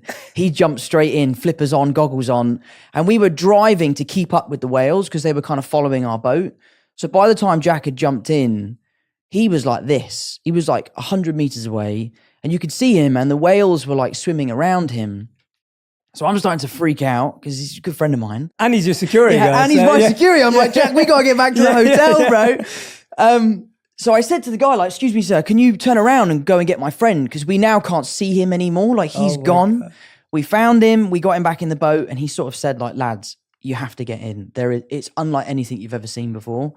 My brother Harry's, like, Googling whether or not it's safe to swim with them. And it's sort of, the general consensus online is don't go swimming with killer whales. You can. There's never been a recorded attack in the wild. But they are wild animals. There's no one They're to also report. as big as a bus. And also, Jack's giving it like, don't worry, Tom, I'll be there. I'll look after you. I'm like, Jack, what are you going to do, bro? Like, what's this whale decides to eat me? So anyway, we put the flippers on, put the goggles on. We find the whales. They're sort of interacting with the back of the boat. They're clearly curious. And I just thought, like, I guess it goes back to what you're saying, the mode of ignorance. I just was like, I'm going to try it and see what happens. I jumped in. My brother jumped in, Jack jumped in. We kind of came together. We're 30 miles out of the coast, so it's literally like dark blue water, nothing below us. And to my relief, the whales had gone. We couldn't see them. So I'm sort of thinking, oh, well, that's actually a bit of a touch. At least I can say I jumped in and they have gone. But then Jack said, look down. And we looked down and it came from beneath us. And what has been such an interesting experience for me was as soon as I saw the whale, I wasn't scared anymore because I could just tell that it wasn't going to eat me. I don't know how to explain it, but you could just see from its body language. I remember it so vividly. It swam up to us. It was maybe 10 meters below us and it was kind of motionlessly sort of just looking at us. And then it kind of rolled on its back.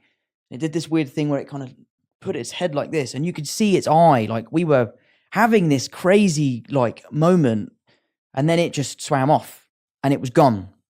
And then for 3 hours afterwards, I couldn't speak. I had the biggest adrenaline dump. I just basically was asleep. But it was such an amazing experience to sort of meet the apex predator of the world and it kind of look at you and just swim away. Most people don't believe me because I believe you. There's no evidence, but it was, I think about it now. And then, do you know what's so funny as well? I see like our planet, there's more footage of orcas hunting and another way in which they hunt. There is no way I would do that again. There's no way I'd get in there again. But yeah, it was amazing. amazing. Hearing you explain it is like, you're so present. Yeah. Like you can tell that you were so present in that moment. Like you stop thinking about like, oh, well, you know, if I tell this after, that no one's gonna believe me or whatever it is. You're just like, wait a minute.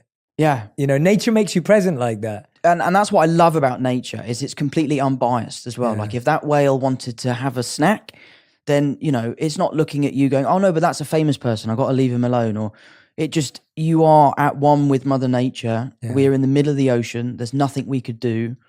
And we just were able to enjoy somewhat maybe like being in the cave, like you were saying. It was just about us and this whale. My brother and I were holding hands. But then as soon as it presented itself to us, any stress just dissipated. Yeah. And it was just this unbelievable experience. And it was so leveling. It was so humbling that it makes me feel like I can take on certain things. So honestly, even thinking about the experience now, my heart is racing. Yeah, I can imagine. Yeah, it was wild. Yeah, it was a cool that's experience. Unbelievable. That's an incredible experience. And it is different from the cave though, because I do think it's different when you're with another living being. Sure. And so that's what I found. Like my closest experience to what you're talking about is I went trekking looking for mountain gorilla in Rwanda last year. Oh, that's Have like you been? the top of my list. I would love to do Okay, that. yeah, we should do it. I would do that again any day because it was unbelievable. So you're not, again, these gorillas are not like in a park or something. No. They're mountain gorilla. They're in their world. And you go and look for them and there's no tagging devices or any tech. There's people who have watched the gorilla for so many years that they know where their droppings are, they know where families hang out, they know what their routines are. So depending on what time you're going out, there's someone who's just around them who's calling their friend, calling your guide, saying, "Walk this way." This is walk where you that. got to go. Exactly, just to make it very, very clear that you know the gorilla is being treated very well. So you're literally looking around, and you could be on the lookout for them for like 2 to 6 hours. Wow. You may not find them. You're just hiking. See, I love that. Though, that you might not find them. Yeah, you might not find them. So we found them in 2 hours. One group that we heard about, because you go in smaller groups of like 10. The other group that we were friends with, they took 8 hours to find gorillas, but they saw them too. And when I went, I was kind of like, oh, we're going to see one gorilla or whatever. Like they're going to be far away. Like I was a bit skeptical because I didn't know how it was going to be. And it was incredible because we looked around for 2 hours, and I'll show you the video afterwards, but we just saw them like hanging out, kind of like how I'm looking at everyone here, just hanging out still. And then all of a sudden they all started walking together, and there was a family of 20 gorillas. Wow. And so you got 2 silverbacks that are like, you know, they're like, their fists are like, like just huge. Slap you and you're gone. Yeah, exactly. And it was really interesting because the guides who were there with us, they said to us that when you go close to them, kind of like, and this is why I remembered it and why I'm telling you, it's because when you were talking about the way the whale looked at you, and it was kind of like, you knew it wasn't going to eat you. Yeah. And so they were saying that when you get close to these gorillas, the only thing you can't do is you can't touch their kids and you can't touch them. Yeah. And so you can't drop something near their kids and then try get it back because they'll think you're trying to harm their kids. Totally. But what they recommended was, they said you had to make this sound when you see them, and this sound means we come in peace. And so the sound was, so that's, you have to make that sound. And I was like, all right, this is some Disneyland stuff. Yeah. That sounds like nonsense. I was like, yeah, I'm not believing this stuff. Like, whatever. Like, I was like, all right, I'm going to play around with it. Yeah. And so I'm walking around. So we go to the gorilla and we get close to them. And I made that sound because we were told, they were like, make that sound. And then the gorilla did it back. And it was just unbelievable. And then there was this one moment where we were walking and we were literally surrounded by gorilla. Now I was getting it. And that's when I was like a bit scared because they were like all around us. And like literally if they ran at you, like I'm done. Yeah, like, it's you know, nothing you can do. Nothing you can do. And so they're walking around us, and this massive silverback came up. So my business manager was with me as well. And so he's there. He's like my godfather in LA. Like he takes care of me. Love it. Very close to him.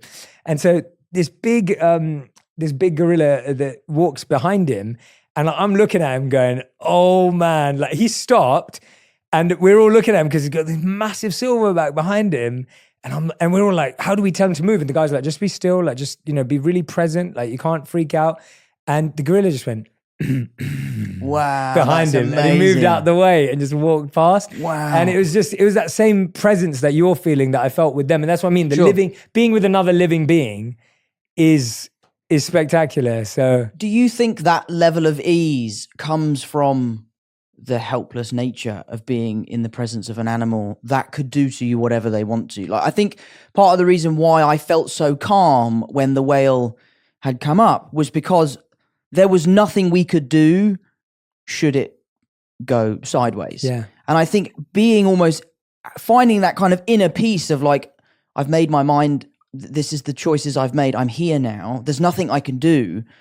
It's almost like you should make peace with your choices, I guess. Yeah. I don't know. No. I think you've actually taken it somewhere really beautiful, mate. I think for me as well, it's humility. Yeah, that's what. And like when you meet someone new, rarely are we humble. Sure. We often feel the pressure to be like, well, look at who I am, or Right, like, right. or we're trying to create, even if it's not out of ego, there's a certain sense of like wanting to gain people's like and respect. Yeah, and you want to impress people. No matter what I do, this whale or gorilla is not going to like or respect me. Sure. So I better just be humble about it. Yeah. And at peace, as you said. And it levels you. And it levels you, and it allows that human being, that being also, of course, it's not, of course, we're not recommending that you just go into these places. I wouldn't. Yeah. Yeah, but the idea being that I do think there's something magical about nature where humility is kind of nature's way. Mm-hmm. And it is that what you're saying, that when you're at peace with your choices and you're at peace with, here we are, here I am, I can't do anything, and guess what? It's okay. Right, that's what I'm saying. Yeah. It's somewhat sort of like, I've made a decision. If the decision is a mistake, you got to live with it because you made it, I guess. I want to talk about sports because I was thinking, so I play a lot of tennis, play a lot of football. Love it. Play a lot of pickleball now. You play a lot of pickleball, because okay. that's become a thing Big in LA. LA thing, yeah. But I'm massively more into paddle. I don't know if you've Mate, ever... I love paddle tennis. I love paddle. Paddle tennis is so I fun. want that to blow up in Yeah. the US, but it's not going to. So when I went to Dubai and I went to Miami and I went to Madrid, because it's big in Spain, Mate, are they playing it here? yeah. My local tennis club has got 2 courts. No and like way. you can't book them. They're so sold out. All right. Honestly, paddle tennis. I love tennis. Yeah. I think tennis is one of the best sports in the world. Yeah. And I think that, they are the highest performing athletes, in the world. But it's really hard, tennis. Yeah. Like, I find, unless I'm playing with someone who's much better than me, I don't play well. Yeah. Like, I need to be chasing someone. Yeah. Paddle tennis is so social. It's easy to have great rallies. You still get the satisfaction of really smacking a ball. Because Yeah. pickle it's all about placement and trying to kind of one up your opponent. Yeah, you're Whereas, playing at the kitchen and just yeah, doing exactly. the dink. Yeah. Why is it called a kitchen? I have no idea, and so I play pickle like paddle, Right. Because I'm like, no, It's nonsense. Yeah. Like, why? I do like pickle, but paddle tennis, Paddle's mate. amazing. Next time, yeah. Paddle's one of my favorite. I was in Dubai with a client for work for months a couple of years back. I played it every day for 3 months. It's great And exercise. it was just, it's the best workout, the most fun. Like, Yeah. time just flew, is amazing. But I was bringing it back to sports because I was saying, you personally tried to recruit Mbappe for Tottenham. I did, yeah. And I just thought that was amazing because I was like, I've never seen this ever happen before where, someone's using their clout in the right way. Listen, I saw him. I'm a mad Tottenham fan. And I just thought, now's my chance. And he said no. The deal didn't go through. No signing bonus for myself. That was a crazy trip, that going to the Ballon d'Or. Yeah. We were there for Spider-Man. Spider-Man was coming out. I'm not really sure how that was promo for Spider-Man, but like it was part of our trip for some reason. But it was amazing meeting these players and I admire them so much. It's incredible when you can notice other athletes and other greatness. And I see that at the top. We've talked a lot today about, and you're really good at this. Like I feel like you're quite tuned into like admiring and observing greatness and like the 1% and trying to figure out what they're doing differently. And I think that's one of the things I've definitely seen of the 1% is that there's a humility in that they have the ability to appreciate other people's greatness and skills and values and purpose. Like they're not looking at it going, I'm the best of all time. Sure. There's a part of that. They may have to say that for the cameras or they may have to say that before they go on the pitch. But actually, if you talk to them and you ask them about someone else, they'll be like, yeah, best player I've ever seen. Like they're incredible. And so who did you admire growing up in acting? Who do you admire today? Like who have been the people that, and maybe on a mindset level or maybe on or a performance level as well?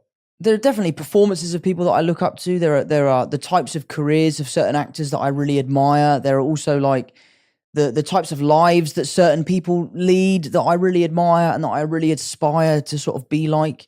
I tend to let all of my admiration go towards athletes. I'm just so blown away by what they can do under the pressure that they're under.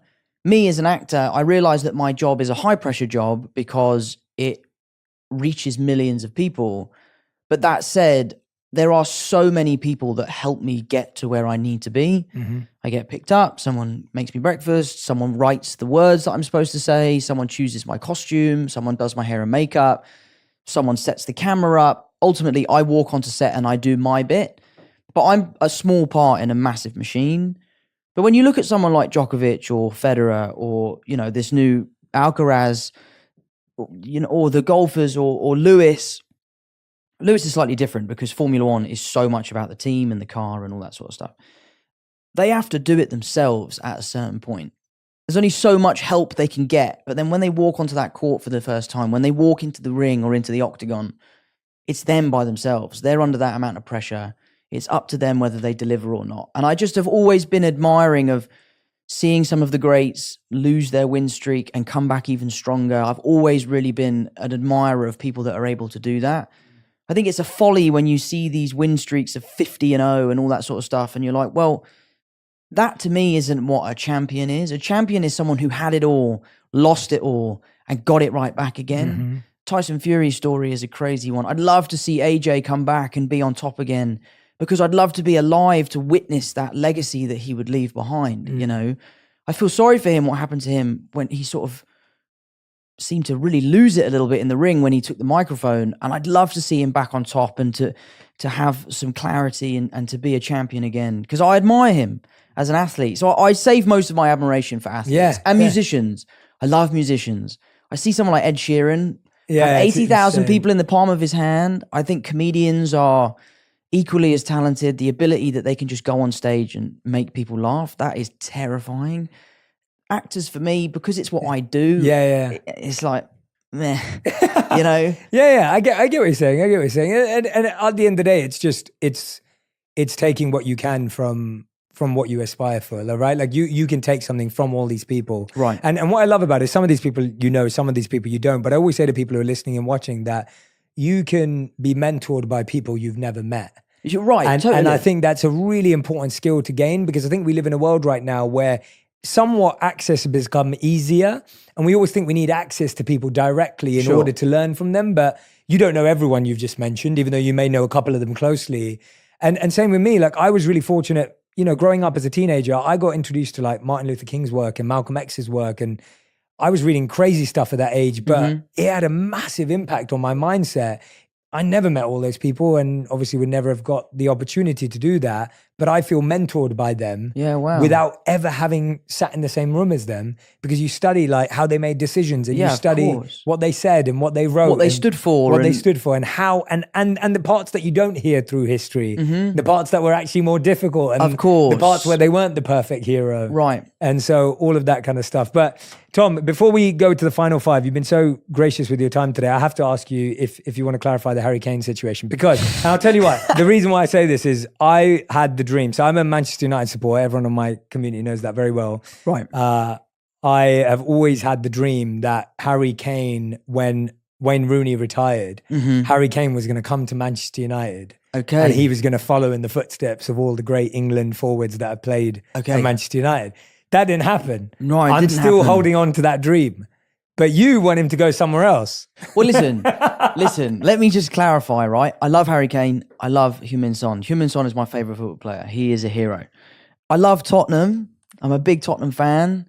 But I know that those players could thrive and have the best careers ever somewhere else. I just want to see Harry lifting a trophy and I want to see Son there by him and I just don't think you're rooting for the individual. Yeah. I'll always be a Tottenham fan. I love being a Spurs fan. Yeah. My brother Harry and I, we've really bonded over it. But I just, Harry Kane's one of the best strikers in the world. Yeah, and he would fit into almost any team. And I'd love to see him on top. Yeah. And interesting question. Do you think he would have had a similar season to Haaland had he gone to City? Ooh, that's I personally think... Because I think Haaland's amazing. I think Haaland, with his age, his strength, and his mentality. You know what's crazy about Haaland is I saw this interview, and obviously it hurts me to say it, but City and all. But when Haaland did this interview, he just scored like, can't remember which game it was. He's unbelievable. He scored like 5 goals that game. And he was like, I should have had 7. And the interview was like, come on, though, take some credit. Like, you scored 5 goals. And he was like, yeah, I'm happy with that. But he goes, there were a couple of assists that should have gone in. And I thought that mentality, That's a winner's mindset. That's a winner's mindset. I was like, he knew exactly which opportunities he missed. And I was like, so I think it's an age thing. I think it's a strength thing. I feel like Haaland's kind of like, I've always compared Haaland to like Ivan Drago. Like, he was made in a lab. Right. Like, he was made, like, he was manufactured to be this incredible talent. He is incredible. And I think City's good with, like, he admits, like, he scores a lot of tap-ins. And I think that's his game. Yeah, but mate, And- there's no in a pictures good on a way. scorecard, No, like, in a good way. Yeah, totally. I'm saying like he's been built in that way and City play that way. I don't know if Kane's a tapping guy. Like, Sure. his goals have generally been a bit more diverse in that sense. Magic. Like, yeah. Magic is the way I would describe Kane. Yeah. No, I love him. And obviously it's a typical thing of like the press are out saying, oh, Tom Holland's begging Kane to leave. I'm not begging him to leave. I love that he's at our club because I'd be terrified to see where we'd be without him. But I just love to see him have the career I know he could have. Yeah. What do you think of Jude Bellingham to Madrid? I think that's a great move. I love that. You just want everyone to I do love it. that. And what's interesting is that all of my friends in Spain are from Barcelona. I have one friend from Madrid. I've always been a big Barca supporter because I used to go to Barcelona all the time as a kid. I had a few weekends where I'd say to my mum and dad, I'm going to my friend's house, and I would go to Barcelona. How did you pull that off, mate? Just Like, sneaky, bro. if I told my Indian parents that, I was like, they know the dial tone straight away. And Mate, I got caught. My mum called me up and was like, where are you? I was trying to say I was at my friend's house. She said, no, you're not, because I'm here. And I was in La Ramblas in Barcelona. But I just love players. I think Jude Bellingham's amazing. And, I just love to see what he could do there. Yeah, I think it's the thing for me is I love legacy. I love seeing what players can do. I'm less about the teams. That's what I love about tennis or golf. It's not about the team. It's about the player. So I would just love to see what he could do there.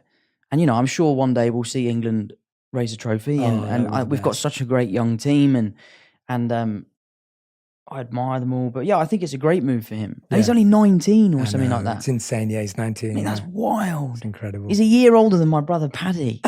That's mental, Mate, you've been amazing today. Honestly, this is this has been some of the most fun I've had in a long time. Yeah, so me thank too. You. Thank you. I appreciate it. I want to ask. We ask everyone the final 5, and so these are the fast 5 questions. Okay. Which means answers have to be 1 word to 1 sentence maximum. Okay. No more than that. Done. Okay.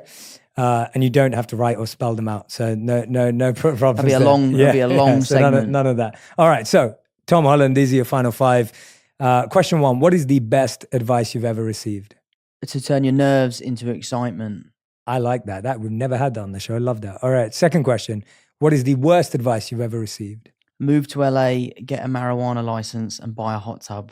Who told you that? Mark Wahlberg.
That's brilliant. No, he told me that on a chat show, so I don't know if that was legit advice, but I didn't take his advice. Okay, good. Yeah. Well, who would you have been if you took that advice? Who knows? Yeah, Who knows?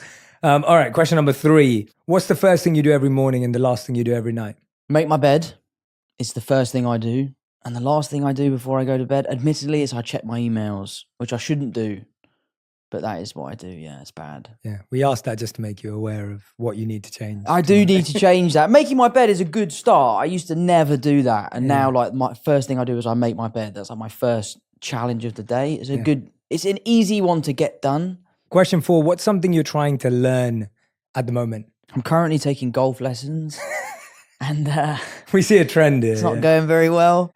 Where are you at the moment? Thing is with golf is that the golf swing is a very, very particular thing. So in order to get better, you do have to take quite a few steps backwards. I've taken maybe 25 steps backwards, but I will benefit from it eventually. Are you doing it every day? Every day. 'Cause Not I've always lessons said- every day, but I practice every day. I've always yeah. said that to my wife. I was like, I want to go away for a month and I want to get a trader. I'm going to play golf every single day. Oh, mate, I 'Cause know a that's great the only way teacher. that's the only way. I had a really, so one of my clients took me to PXG in Arizona, Yeah. which is like this beautiful place, Bob Parsons' place. And I had a coach there for 2 days and I was like half decent after 2 days Yeah. because the coach was so good. Yeah, mate. And when I got back to LA, I tried to get a coach and I couldn't find a good one. And then I had a coach that literally, he came highly recommended, but it didn't work out for me. He didn't let me take like 0.7 of a swing before he gave me feedback. And I was like, I just That's need to tough. hit a few. Like I need to kind of just, and it was like every time I was about to hit the ball, I'd be like, nope. Sure. And I was like, I just need to kind of like get a feel for it. And so The guy yeah. I go to is a guy called James Heath. Okay. And he does most of his teachings off of feel. So it's not about numbers. It's not about results. It's more about how do you feel. He calls it the feels. So like I'm working on twisting my hips more in my backswing. And he will say to me, how does that make you feel? Like physically, where do you feel the stretch? Where do you feel the pain? Where do you feel the pinch? Great question. That's what I need you to feel. And I, coming from a dancer's background, that's a really great way for me to learn because everything in dancing is about feel. Yeah. So if you need a great teacher in London, James Heath is Thank you, your guy. mate. Thank you. Shout out James Heath. Yeah, Love shout it. out James Heath. Fifth and final question. If you could create one law that everyone else in the world had to follow, what would it be? I don't know. I don't know what one law would solve the most amount of problems. What would you say? Curious. I'd probably go to something you said earlier. If I'm giving a genuine answer, Yeah, like a yeah. real answer, is I really wish there was a life school.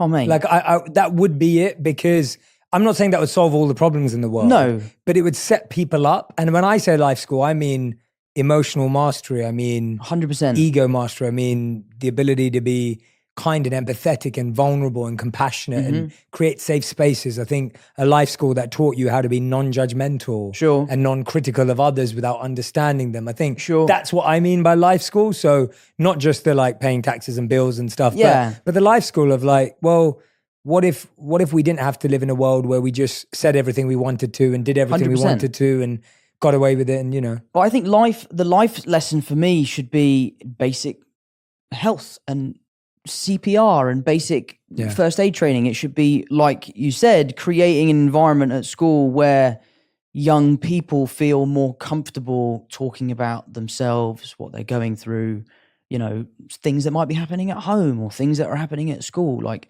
I think that would be an amazing way for us to be more expressive and more comfortable expressing. And again, like I know I keep going back to it, but it's about what my show is about, which is you should feel empowered when asking for help. It should be something that you're proud of. Like you're recognizing that you have an issue. It might be an internal issue. It might be an external issue, but you are seeking help, which I think is very admirable. Yeah, absolutely. Yeah. I do encourage and recommend everyone go watch The Crowded Room. I personally Thank am you. loving it with my wife. Honestly, like I barely watch TV shows if I'm completely honest, and it's because I like something that makes me think and reflect, and you know, and entertain me at the same time. Sure, great. And I think it does a brilliant job of doing all three. Like it's gripping. I'm like trying to figure out what's going on next. Nice. At the same time, I'm like, it's amazing watching you being able to be this very different character to what we know you as. Sure. And that's really impressive. So even Oh, on thank like, you. even on a performance level, I'm like, I'm forgetting that you are Spider-Man. Nice. Right? Like, and That's the goal. that's how I watch movies, where I'm like, can I forget Right. who this person is? And, or are they playing a caricature of themselves, obviously? Sure. And with you, I'm like, I don't even think it's you. Right. Like right now I'm talking to you and I've been watching the show. I'm like, oh, it's not even the same person. Sure. And that is really, Thank really you. impressive on a performance standpoint. So Well, thank you so you're much. the best. I Thank really you so much, man. appreciate You've been it. an honor. Yeah. Thank you. Mate. Thank you. If you love this episode, you'll love my interview with Kobe Bryant on how to be strategic and obsessive to find your purpose. Our children have become less imaginative about how to problem solve, and parents and coaches have become more directive in trying to tell them how to behave versus teaching them how to behave.